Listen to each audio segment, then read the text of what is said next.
सो session outlining देख लीजिए. We'll conclude this session in three stages. Firstly, we'll discuss how to prepare current affairs for Punjab PCS exam. We'll discuss about both things. One is for current affairs related to Punjab specific areas. Second thing, national and international importance de jo current affairs hai, unna di bhi gal karange. And second part of this lecture, ਜਿਹਦੇ ਵਿੱਚ ਅਸੀਂ ਪੰਜਾਬ ਦੇ ਪਿਛਲੇ ਹਫਤੇ ਦੇ ਕੁਝ current affairs ਨੂੰ detailed analyse ਕਰਾਂਗੇ. ਐਂਡ ਥਰਡ ਥਿੰਗ ਜਿਹੜੀ ਹੈ ਉਹਦੇ ਵਿੱਚ ਨੈਸ਼ਨਲ ਐਂਡ ਇੰਟਰਨੈਸ਼ਨਲ ਇੰਪੋਰਟੈਂਸ ਦੇ ਕਰੰਟ ਅਫੇਅਰਸ ਜੋ ਪੀਸੀਐਸ ਪ੍ਰੀਲਿਮਸ ਲਈ ਰੈਲੇਵੈਂਟ ਹੋ ਸਕਦੇ ਨੇ ਉਹਦੀ ਅਸੀਂ ਗੱਲ ਕਰਾਂਗੇ.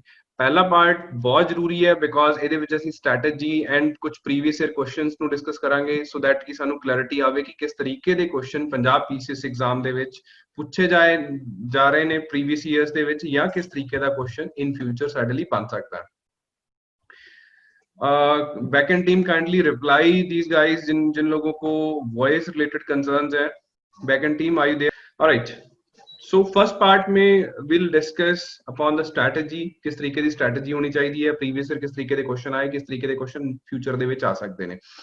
so without any further delay जो भी doubts ਨੇ ਤੁਹਾਡੇ रिलेटेड टू केड़ा सोर्स पढ़ना चाहिए की पढ़ना चाहिए मैं सारी चीज़ां डिस्कस करांगा. बट स्टिल अगर कुछ हुंदा है तो मैं मीनवाइल 15-20 मिनट्स के गैप ते सब दे डाउट सैशन लवांगा. बट जदों मैं कुछ दस रहा तो प्लीज अपना जिहड़ा चैट है उन्होंने साइलेंट रखो, ज़्यादा मैसेजेस पंप इन ना करो. जदों भी कुछ कंसर्न्स होणगे तो मैं डाउट्स माइक ते एज वेल एज चैट दोनों ते लवांगा. First thing, we'll start with the strategy. PCS prelims 2018 and current affair the Ki relevance ਰਿਹਾ last exam ਦੇ ਵਿੱਚ. देखिए total number of question जो सी PCS ਦੇ ਵਿੱਚ it was 25 questions were asked directly. कुछ national and international importance ਦੇ ਸੀਗੇ. PCS prelims last year 25 questions were there from the current affairs. Out of those 25 questions 20 questions were there from the national and international importance issues. कुछ organisation सीगियां, कुछ basic question सी, award and honours दे related question सीगे, कुछ बड़े अच्छे strategic question भी पूछे गए सी जिन्हां दा आंसर करना बड़ा मुश्किल सी. अगे ਅਸੀਂ ਗੱਲ ਕਰਦੇ ਹਾਂ ਪੰਜਾਬ ਕਰੰਟ ਅਫੇਅਰਸ ਤੋਂ ਸਿਰਫ 5 क्वेश्चन ਸੀ ਐਂਡ 5 ਦੇ ਪੰਜੋ ਵਧੀਆ क्वेश्चन ਸੀਗੇ. ਸੋ 25 क्वेश्चंस ਇਨ एग्जाम ਜਿਹਦੇ ਵਿੱਚ ਟੋਟਲ 100 क्वेश्चन ਨੇ ਜਨਰਲ ਸਟੱਡੀਜ਼ ਦੇ ਤਾਂ ਇੱਕ ਮੇਜਰ ਰੋਲ ਪਲੇ ਕਰਦੇ ਨੇ. ਤੁਹਾਨੂੰ 50 ਮਾਰਕਸ ਦਾ ਇੱਕ ਫॉर्डा ਮਟੀਰੀਅਲ ਦੇ ਰਹੇ ਨੇ ਜੋ ਕਿ ਪ੍ਰੀਲਿਮਸ ਕੁਆਲੀਫਾਈ ਕਰਨ ਲਈ बहुत डिटरमिनेंटल हो सकता. अगर तुसी करंट अफेयर्स ਨੂੰ ਇਗਨੋਰ ਕਰਦੇ ਹੋ ਤਾਂ ਡੈਫੀਨਿਟਲੀ ਤੁਹਾਡਾ ਬਾਕੀ ਪਾਰਟਸ ਤੇ ਹੱਥ ਜਿਹੜਾ ਉਹ ਬਹੁਤ ਸਟਰੋਂਗ ਹੋਣਾ ਚਾਹੀਦਾ. ਨਾਰਮਲ ਕੇਸਿਸ ਦੇ ਵਿੱਚ ਹੁੰਦਾ ਨਹੀਂ ਤਾਂ ਸਾਨੂੰ ਕਰੰਟ ਅਫੇਅਰਸ ਨੂੰ ਪੈਰਲਲੀ ਲੈ ਕੇ ਚੱਲਣਾ ਪੈਂਦਾ. Second thing is that 25 question was directly asked but GS ਦੇ ਵਿੱਚ ਵੀ ਐਟਲੀਸਟ 20-30 ਕੁਐਸਚਨ ਐਸੇ ਸੀਗੇ ਜਿਨ੍ਹਾਂ ਦੀ ਬੇਸਿਕ ਕੁਐਸਚਨ ਦੇ ਵਰ ਡਰਾਈਵਡ ਫਰਮ ਦਾ ਕਰੰਟ ਅਫੇਅਰਸ ਯਾਨੀ ਕਿ ਉਹ ਟੌਪਿਕ ਨਿਊਜ਼ ਦੇ ਵਿੱਚ ਬਾਰ-ਬਾਰ ਅਪੀਅਰ ਹੋ ਰਿਹਾ ਸੀਗਾ ਐਂਡ ਉਸ ਨਿਊਜ਼ ਨੂੰ ਕਲੱਬ ਕਰਕੇ ਕੁਐਸਚਨ ਬਣਿਆ. एंड ਉਹਦੇ ਤੇ just like Punjab polls were there. Punjab Panchayati Raj the elections ਹੋਏ ਸੀ 18 ਤੋਂ ਪਹਿਲਾਂ ਸੇਮ ਕੁਐਸਚਨ ਪੰਜਾਬ ਪੰਚਾਇਤੀ ਰਾਜ ਇਲੈਕਸ਼ਨਸ ਤੇ ਪਾਇਆ ਗਿਆ ਕਿ ਕਿਸ ਤਰੀਕੇ ਦਾ ਇਲੈਕਸ਼ਨ ਦਾ ਪ੍ਰੋਸੀਜਰ ਹੈ ਐਂਡ ਪੰਚਾਇਤੀ ਰਾਜ ਬਾਡੀਜ਼ ਦਾ ਜੋ ਕਨਸਟੀਟਿਊਸ਼ਨਲ ਮੈਕੈਨਿਜ਼ਮ ਉਹ ਕਿਵੇਂ ਕੰਮ ਕਰਦਾ. ਸੋ ਇਸ ਤਰੀਕੇ ਦੇ ਕੁਐਸਚਨ ਸੀ. ਤਾਂ 50 ਕੁਐਸਚਨਸ ਅਗਰ ਤੁਸੀਂ ਬਹੁਤ ਵਧੀਆ ਤਰੀਕੇ ਨਾਲ ਕਰੰਟ ਅਫੇਅਰਸ ਨੂੰ ਫੋਲੋ ਕਰਦੇ ਹੋ ਤਾਂ ਡਾਇਰੈਕਟਲੀ ਔਰ ਇਨਡਾਇਰੈਕਟਲੀ ਤੁਹਾਨੂੰ ਪ੍ਰੀਲਿਮਸ ਦੇ ਵਿੱਚ ਹੈਲਪ ਕਰਨਗੇ. ਮੇਰੇ ਕੋਲ ਇਹ 2018 ਦਾ ਸਟੈਟ ਹੈ. ਮੈਂ ਜਾਣਬੁੱਝ ਕੇ 15, 14 ਐਂਡ 12 ਦੇ ਸਟੈਟਸ ਨਹੀਂ ਪਾਏ because almost figure same C. 20 to 25 questions and total ਆਉਂਦੇ ਰਹੇ ਨੇ 20 to 30 ਦੇ ਬ੍ਰੈਕਟ ਦੇ ਵਿੱਚ ਕੁਐਸਚਨਸ ਪੁੱਛੇ ਗਏ ਨੇ. ਪਲੱਸ ਪੰਜਾਬ ਦੇ ਜਿਹੜੇ ਕੁਐਸਚਨ ਆ ਉਹ ਵੇਰੀ ਕਰਦੇ ਨੇ. 5 ਤੋਂ 10 ਕੁਐਸਚਨ ਜਿਹੜੇ ਨੇ ਪੰਜਾਬ ਰਿਲੇਟਡ ਕਰੰਟ ਅਫੇਅਰਸ ਦੇ ਆ ਜਾਂਦੇ ਨੇ. So we are moving next. Out of those 20 questions एक बड़ा वधिया ट्रिक दस के जा रहा है. Out of those 20 questions 4 question ऐसे सीगे जो डायरेक्टली यूपीएससी एग्जाम तो कॉपीड सी. लिसन दिखा रहा मैं just 4 questions were there. Out of these 20 questions जो national and international importance they see, 4 questions were directly copied from UPSC prelims examination. Just like oil zapper एक science and tech based question सीगा 2013 prelims तो direct copy paste है, wordings भी नहीं change हुई हैं. Setu Bharatam 2016 prelims ਦੇ ਵਿੱਚ ਆਇਆ ਸੀ. Bharat 22 2016 prelims, stand up India scheme 2017 prelims.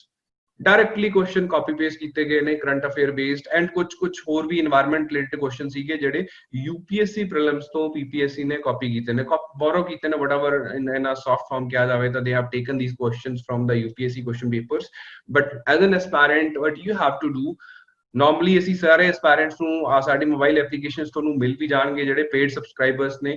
UPSC ਦੇ ਪਿਛਲੇ 5 ਜਾਂ 6 ਸਾਲ ਦੇ ਜਿਹੜੇ ਕਰੰਟ ਟੋਟਲ ਕੁਐਸਚਨ ਪੇਪਰ ਨੇ ਪ੍ਰੀਲਿਮਸ ਤੇ ਉਹਨੂੰ ਪ੍ਰੋਪਰ ਐਨਾਲਾਈਜ਼ਡ ਵੇ 'ਚ ਤੁਹਾਨੂੰ ਸੋਲਵ ਕਰਨਾ ਹੁੰਦਾ। ਵਿਦਿਨ ਅਪਕਮਿੰਗ 3 ਮੰਥਸ ਤੁਸੀਂ 5-6 ਪੇਪਰ ਈਜ਼ੀਲੀ ਸੋਲਵ ਕਰ ਸਕਦੇ ਹੋ and believe me 10 to 12 questions directly UPSC prelims ਦੇ ਵਿੱਚ ਉੱਥੋਂ ਨਿਕਲ ਕੇ ਆਣਗੇ ਐਂਡ ਕਰੰਟ ਅਫੇਅਰਸ ਦੇ ਵਿੱਚ ਵੀ ਉਹ ਕੁਐਸਚਨ ਕਈ ਵਾਰ ਰਿਪੀਟ ਹੋ ਜਾਂਦਾ।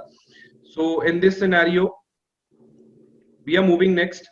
ਅਗਲਾ ਪਾਰਟ ਜਿਹੜਾ ਹੈ ਉਹ ਅਸੀਂ ਦੇਖਣਾ ਹੈ ਕਿ ਪੰਜਾਬ ਕਰੰਟ ਅਫੇਅਰਸ ਕਿੱਥੋਂ ਪੁੱਛੇਗੇ। ਦ ਮੋਸਟ ਇੰਪੋਰਟੈਂਟ ਪਾਰਟ ਜੋ ਕੰਪੀਟੀਸ਼ਨ ਹੈ, ਇੱਕ ਇੱਕ ਕੁਐਸਚਨ ਬਹੁਤ ਮੈਟਰ ਕਰਦਾ and here are the 5 questions normally economic and current affair background ਤੋਂ ਪੁੱਛੇ ਗਏ ਨੇ। ਸਟੇਟ ਦੇ ਜੀਐਸਟੀ ਰੈਵਨਿਊ ਤੇ ਕੁਐਸਚਨ ਆਇਆ ਸੀਗਾ। ਸਟੇਟ ਦੀ ਇੱਕ ਆਰਗੇਨਾਈਜੇਸ਼ਨ ਹੈ ਈਐਸਓ, ਉਹਦੇ ਬਾਰੇ ਬੇਸਿਕ ਕੁਐਸਚਨ ਸੀ। ਇੰਡੋਸਲਫਾਨ ਇਨਸੈਕਟੀਸਾਈਡ ਬੈਨ ਹੋਇਆ ਸੀ ਤਾਂ ਉਹਦੇ ਤੇ ਡਾਇਰੈਕਟ ਕੁਐਸਚਨ ਸੀਗਾ ਪੰਜਾਬ ਦੇ ਵਿੱਚ। ਬਜਟ ਦੇ ਵਿੱਚ ਨਿਊ ਇੱਕ ਟੈਕਸ ਲਗਾਇਆ ਗਿਆ ਸੀ ਤੇ ਟੈਕਸ ਦੇ ਬਾਰੇ ਕੁਐਸਚਨ ਸੀ। ਸਰਕਾਰ ਨੇ ਇੱਕ ਮੈਮੋਰੈਂਡਮ ਆਫ ਅੰਡਰਸਟੈਂਡਿੰਗ ਸਾਈਨ ਕੀਤਾ ਸੀ ਓਐਨਜੀਸੀ ਦੇ ਨਾਲ, ਉਹਦੇ ਤੇ ਇੱਕ ਬੇਸਿਕ ਕੁਐਸਚਨ ਪੁੱਛਿਆ ਗਿਆ ਸੀਗਾ, right. So these are the 5 questions based from the Punjab current affair। अब level of questions ਦੀ ਜਦੋਂ ਅਸੀਂ ਗੱਲ ਕਰਦੇ ਹਾਂ ਤਾਂ 20 question out of those 25 questions 20 questions were there moderate to difficult level ਦੇ ਸੀਗੇ, ਯਾਨੀ ਕਿ ਬਹੁਤ ਜ਼ਿਆਦਾ easy ਨਹੀਂ ਸੀ। everybody cannot solve these questions and 5 questions ਐਸੇ ਸੀ ਜਿਹੜੇ ਡਾਇਰੈਕਟਲੀ ਫੈਕਟ ਬੇਸਡ ਸੀ ਐਂਡ ਉਹਨਾਂ ਕੁਐਸਚਨਸ ਨੂੰ ਸੋਲਵ ਕਰ ਪਾਣਾ ਜ਼ਿਆਦਾ ਮੁਸ਼ਕਿਲ ਕੰਮ ਨਹੀਂ ਸੀ।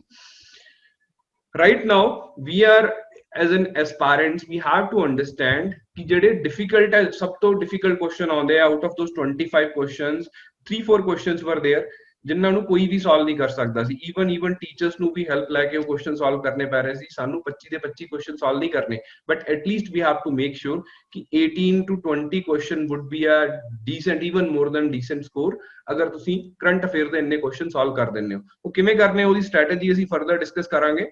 ਫਰਸਟਲੀ 5-6 ਕੁਐਸਚਨਸ ਤੁਸੀਂ ਦੇਖ ਲਓ ਕਿਸ ਤਰੀਕੇ ਦੇ ਕੁਐਸਚਨਸ ਪੁੱਛੇ ਜਾਂਦੇ ਆ। ਦੇਖੋ ਪੀਸੀਐਸ ਦਾ ਪਹਿਲਾ ਜਿਹੜਾ ਪੇਪਰ ਹੈ, ਤੁਸੀਂ 2010 ਦਾ ਪੇਪਰ ਅਗਰ ਦੇਖਿਆ ਹੋਵੇਗਾ ਜਾਂ 2012 ਦਾ ਪੇਪਰ ਦੇਖਿਆ ਹੋਵੇਗਾ ਤਾਂ ਟ੍ਰੈਂਡ ਵਾਸ ਕੁਇਟ ਡਿਫਰੈਂਟ।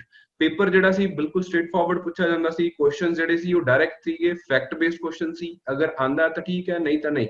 ਬਹੁਤ ਜ਼ਿਆਦਾ ਡੀਪ ਫੈਕਟਸ ਨਹੀਂ ਸੀ। 2014 onwards 2014 ਦਾ ਪ੍ਰੀਲਿਮਸ ਹੋਇਆ, 15 ਦਾ ਪ੍ਰੀਲਿਮਸ ਹੋਇਆ, 18 ਦਾ ਪ੍ਰੀਲਿਮਸ ਹੋਇਆ। ਇਹਨਾਂ 3 ਸਾਲਾਂ ਦਾ ਜੋ ਟ੍ਰੈਂਡ ਰਿਹਾ, PPSC always try to level up ਦਾ ਪ੍ਰੀਲਿਮਸ ਐਗਜ਼ਾਮੀਨੇਸ਼ਨ। ਉਹ ਲੈਵਲ ਅਪ ਕਰਦੇ ਕਿਵੇਂ ਨੇ, ਬਹੁਤ ਸਾਰੇ ਕਰੰਟ ਅਫੇਅਰ ਦੇ ਜਿਹੜੇ ਕੁਐਸਚਨਸ ਹੁੰਦੇ ਨੇ ਇਹਨਾਂ ਨੂੰ ਇੰਨਾ ਡੀਪ ਲੈਵਲ ਤੱਕ ਪੁੱਛ ਲਿਆ ਜਾਂਦਾ ਕਿ ਐਸਪਾਇਰੈਂਟ ਹੱਥ ਖੜੇ ਕਰ ਦਿੰਦਾ ਕਿ ਮੈਨੂੰ ਇਸ ਤੋਂ ਜ਼ਿਆਦਾ ਨਹੀਂ ਪਤਾ। ਨਾਰਮਲੀ ਅਸੀਂ ਲੋਕ ਘੱਟ ਪੜ੍ਹਦੇ ਹਾਂ, ਓਵਰਆਲ ਯੂਪੀਐਸਸੀ ਐਸਪਾਇਰੈਂਟਸ ਦੀ ਪ੍ਰੋਬਲਮ ਹੁੰਦੀ ਹੈ, ਕੋਈ ਹੈਲੀਕਾਪਟਰ ਵਿਊ ਲੈਂਦੇ ਨੇ, ਹਰੇਕ ਚੀਜ਼ ਨੂੰ ਫੈਕਚੁਅਲ ਲੈਵਲ ਤੇ ਡੀਪ ਜਾ ਕੇ ਨਹੀਂ ਦੇਖਿਆ ਜਾਂਦਾ।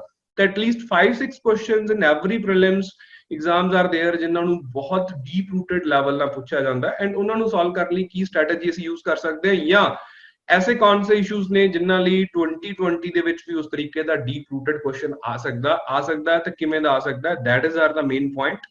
सो लेट अस ਪਹਿਲਾਂ ਆਪਾਂ 4-5 ਕੁਐਸਚਨਸ ਦੇਖ ਲੈਣੇ ਆ ਕਿ ਉਹ ਕੁਐਸਚਨਸ ਕਿਸ ਤਰੀਕੇ ਦੇ ਨੇ।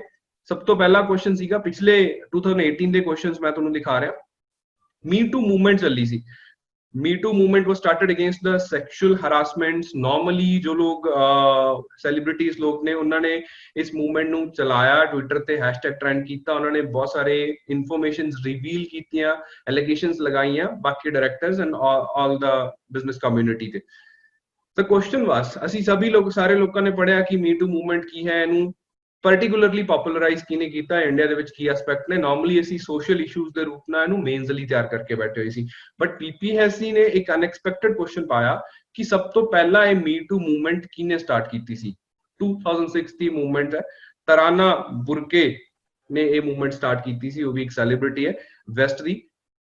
ਇਸ ਤਰੀਕੇ ਦਾ ਡੀਪ ਰੂਟਡ ਕੁਐਸਚਨ ਹੈ ਤਾਂ ਸਾਨੂੰ ਜਿਹੜੇ ਕਰੰਟ ਅਫੇਅਰ ਹੈ ਉਸ ਇਸ ਲੈਵਲ ਨਾਲ ਪੜ੍ਹਨੇ ਪੈਣਗੇ। ਹਾਂਜੀ ਪ੍ਰਿੰਕਾ ਮਹਿਕ ਆਪ ਸਹੀ ਬਤਾ ਰਹੇ ਹੋ, ਤਰਾਨਾ ਨੇ ਕੀਤੀ ਸੀ ਸਟਾर्ट है। सेकंड क्वेश्चन, अब राइट नाउ एक इस तरीके दी मूवमेंट चल रही है, ब्लैक लाइव्स मैटर, इस तरीके दी ही मूवमेंट चल रही है। काइंडली आपने माइक म्यूट रखिए, मैं आपके डाउट्स लेता हूं। Black lives matter black lives matter movement right now America ਦੇ ਵਿੱਚ ਜੋ ਜਿਸ ਤਰੀਕੇ ਦੀ ਅਟਰੋਸਿਟੀਜ਼ ਕਮਿਟ ਕਰੀ ਜਾ ਰਹੀਆਂ ਬਲੈਕ ਪੀਪਲਸ ਦੇ ਅਗੇਂਸਟ, ਉਹਦੇ ਅਗੇਂਸਟ ਅਮਰੀਕਨ ਲੋਕ ਰੋਡਸ ਤੇ ਆਏ ਨੇ, ਬਹੁਤ ਬੜੀ ਮੂਵਮੈਂਟ ਹੈ। ਐਂਡ ਈਵਨ ਯੂਰੋਪੀਅਨ ਕੰਟਰੀਜ਼ ਦੇ ਵਿੱਚ ਵੀ ਜੋ ਕੋਲੋਨਾਈਜੇਸ਼ਨ ਬੇਸਡ ਸਿੰਬਲ ਸੀਗੇ, ਜੋ ਵੀ ਸਟੈਚੂਜ਼ ਲਗਾਏ ਗਏ ਸੀ, ਉਹਨਾਂ ਨੂੰ ਰਿਮੂਵ ਕਰਨਾ ਸ਼ੁਰੂ ਕਰ ਦਿੱਤਾ। ਸੋ ਇਸ ਤਰੀਕੇ ਦੇ ਕੁਐਸਚਨ ਇੱਥੋਂ ਵੀ ਪੁੱਛੇ ਜਾ ਸਕਦੇ ਨੇ ਕਿ ਇਹ ਮੂਵਮੈਂਟ ਕਿਸ ਦੇ ਡੈਥ ਦੇ ਨਾਲ ਸਟਾਰਟ ਹੋਈ ਹੈ ਜਾਂ ਵਟਐਵਰ ਇਸ ਤਰੀਕੇ ਦੇ, ਜਸਟ ਲਾਈਕ ਜਾਰਜ ਫਲੋਇਡ ਦਾ ਨਾਮ ਆਉਂਦਾ, ਜਾਂ ਆਉਣ ਵਾਲੇ ਟਾਈਮ ਦੇ ਵਿੱਚ ਅਸੀਂ ਇੱਕ ਕੰਪੀਲੇਸ਼ਨ ਕਰਾਂਗੇ ਇਸ ਦੇ ਰਿਲੇਟਡ ਟਰਮੀਨੋਲੋਜੀਜ਼ ਜਾਂ ਇਸ ਦੇ ਰਿਲੇਟਡ ਜੋ ਵੀ ਪਰਸਨੈਲਿਟੀਜ਼ ਨੇ ਜਾਂ ਜਿਨ੍ਹਾਂ ਦੇ ਅਗੇਂਸਟ ਅਟੈਕ ਹੋ ਰਹੇ ਆ। ਸੋ ਉੱਥੋਂ ਡਾਇਰੈਕਟ ਕੁਐਸਚਨ ਪੁੱਛਿਆ ਜਾ ਸਕਦਾ ਐਸ ਪਰ ਦਾ latest trend of PPSC. Second question ਦੇਖੋ, ਰੋਹਿੰਗਿਆ ਕ੍ਰਾਈਸਿਸ ਤੇ ਕੁਐਸਚਨ ਆਇਆ ਸੀ। Rohingya crisis most of them ਉਸ ਟਾਈਮ ਦੇ ਜਿਹੜੇ ਲੋਕ ਸੀ, ਕਰੰਟ ਅਫੇਅਰ ਸੀਗਾ, ਐਵਰੀਬਾਡੀ ਅੰਡਰਸਟੂਡ ਕਿ ਮਿਆਂਮਾਰ ਪ੍ਰੋਵਿੰਸ ਦੇ ਵਿੱਚ ਰੋਹਿੰਗਿਆ ਐਥਨਿਸਿਟੀ ਦੇ ਲੋਕਾਂ ਦੇ ਨਾਲ ਐਥਨਿਕ ਕਲੀਨਜ਼ਿੰਗ ਕੀਤੀ ਮਿਆਂਮਾਰ ਸਟੇਟ ਨੇ, ਐਂਡ ਉਹ ਭੱਜ ਕੇ ਬੰਗਲਾਦੇਸ਼ ਦੇ ਕਾਕਸ ਬਾਜ਼ਾਰ ਦੇ ਵਿੱਚ ਆ ਕੇ ਬੈਠੇ ਨੇ। ਬਟ ਇੰਨਾ ਡੀਪ ਰੂਟਡ ਕੁਐਸਚਨ ਪੁੱਛਿਆ ਗਿਆ ਕਿ ਈਵਨ ਵੈਟਰਨਸ ਲੋਕ ਵੀ ਸੀ ਜਿਨ੍ਹਾਂ ਨੂੰ ਥੋੜੀ ਪ੍ਰੋਬਲਮ ਫੀਲ ਕਰਨੀ ਪਈ। ਸਿਮਿਲਰਲੀ ਕੁਝ ਚੀਜ਼ਾਂ ਦੇ ਵਿੱਚ ਇੱਕ ਸਿਵਟ ਐਡ ਕੀਤਾ ਗਿਆ ਸੀ, ਜਸਟ ਲਾਈਕ ਉਹਨਾਂ ਕੋਲੇ ਫੁੱਲ ਸਿਟੀਜ਼ਨਸ਼ਿਪ ਨਹੀਂ ਸੀਗੀ ਮਿਆਂਮਾਰ ਦੀ। 1980 ਸੀ ਮਿਆਂਮਾਰ ਨੇ ਉਹਨਾਂ ਦੀ ਸਿਟੀਜ਼ਨਸ਼ਿਪ ਲੈ ਲਈ ਸੀ in kind of an amendment act. So ਜਿਹਨੂੰ ਇਹ ਗੱਲ ਪਤਾ ਸੀਗੀ ਉਹਦਾ ਕੁਐਸਚਨ ਠੀਕ ਹੋ ਗਿਆ, ਜਿਹਨੂੰ ਨਹੀਂ ਪਤਾ ਸੀਗੀ ਉਹਦਾ ਕੁਐਸਚਨ ਗਲਤ ਹੋ ਗਿਆ। Similarly right now West Asia ਦੇ ਵਿੱਚ ਇਸ ਤਰੀਕੇ ਦੀ ਇੱਕ ਐਥਨਿਕ ਕਨਫਲਿਕਟ ਚੱਲ ਰਹੀ ਹੈ ਕੁਰਦਿਸਤਾਨ ਦੇ ਲੋਕਾਂ ਦੇ ਨਾਲ, ਕੁਰਦਸ ਪੀਪਲ ਦੇ ਨਾਲ West Asia. Similar question can be asked here and we will see ਕਿ ਕਿਸ ਤਰੀਕੇ ਨਾਲ ਡੀਪ ਰੂਟਿੰਗ ਕੁਐਸਚਨ ਆਪਾਂ ਤਿਆਰ ਕਰਨੇ ਨੇ ਕਰੰਟ ਅਫੇਅਰ ਤੋਂ ਰਿਲੇਟਡ। ਵੈਸਟ ਏਸ਼ੀਆ ਸਭ ਤੋਂ ਪਹਿਲਾਂ ਲੋਕੇਸ਼ਨ ਦੇਖੋ, ਵੈਸਟ ਏਸ਼ੀਆ ਜੋ ਹੈ ਇਹ ਪਾਰਟ ਹੈ Arabian Peninsula plus surrounding countries, ਇਹਨੂੰ ਵੈਸਟ ਏਸ਼ੀਆ ਕਿਹਾ ਜਾਂਦਾ। ਐਂਡ ਕੁਰਦਸ ਜਿਹੜੇ ਲੋਕ ਨੇ ਉਹ 4 ਕੰਟਰੀਜ਼ ਦੇ ਵਿੱਚ ਪਾਏ ਜਾਂਦੇ ਨੇ, just like Iraq is there, northern part of Iraq ਹੈ, ਵੈਸਟਰਨ ਪਾਰਟ ਆਫ ਈਰਾਨ ਹੈ, and southern part of Turkey ਹੈ, and north eastern part of Syria ਹੈ। 4 ਕੰਟਰੀਜ਼ ਦੇ ਵਿੱਚ ਕੁਰਦਸ ਦੀ ਪੋਪੂਲੇਸ਼ਨ ਪਾਈ ਜਾਂਦੀ ਹੈ। And simple question can be asked ਕਿ ਕੁਰਦਸ ਜਿਹੜੇ ਹੈ ਉਹ ਕਿਸ ਐਥਨਿਸਿਟੀ ਨੂੰ ਬਿਲੋਂਗ ਕਰਦੇ ਨੇ, ਕਿਸ ਏਰੀਆ ਨੂੰ ਬਿਲੋਂਗ ਕਰਦੇ ਨੇ, ਕਿਨ ਕੰਟਰੀਜ਼ ਦੇ ਵਿੱਚ ਪੋਪੂਲੇਸ਼ਨ ਹੈ। ਐਂਡ ਸਪੈਸ਼ਲੀ ਇਰਾਕ ਦੇ ਵਿੱਚ ਇਹਨਾਂ ਦਾ ਇੱਕ ਸੈਮੀ ਆਟੋਨੋਮਸ ਸਟੇਟ ਹੈ ਜਿਸ ਨੂੰ ਕੁਰਦਿਸਤਾਨ ਕਿਹਾ ਜਾਂਦਾ। ਐਂਡ ਬਾਕੀ ਜਿਹੜੀ ਕੰਟਰੀਜ਼ ਨੇ ਉੱਥੇ ਵੀ ਉਹ semi autonomous states, and specially in the parts of Turkey ਉਹ ਸੈਮੀ ਆਟੋਨੋਮਸ ਸਟੇਟ ਦੀ ਐਂਡ ਪੋਲੀਟੀਕਲ ਪਾਵਰਸ ਦੀ ਗੱਲ ਕਰ ਰਹੇ ਨੇ। That is why continuously news ਦੇ ਵਿੱਚ ਰਹਿੰਦੇ ਨੇ।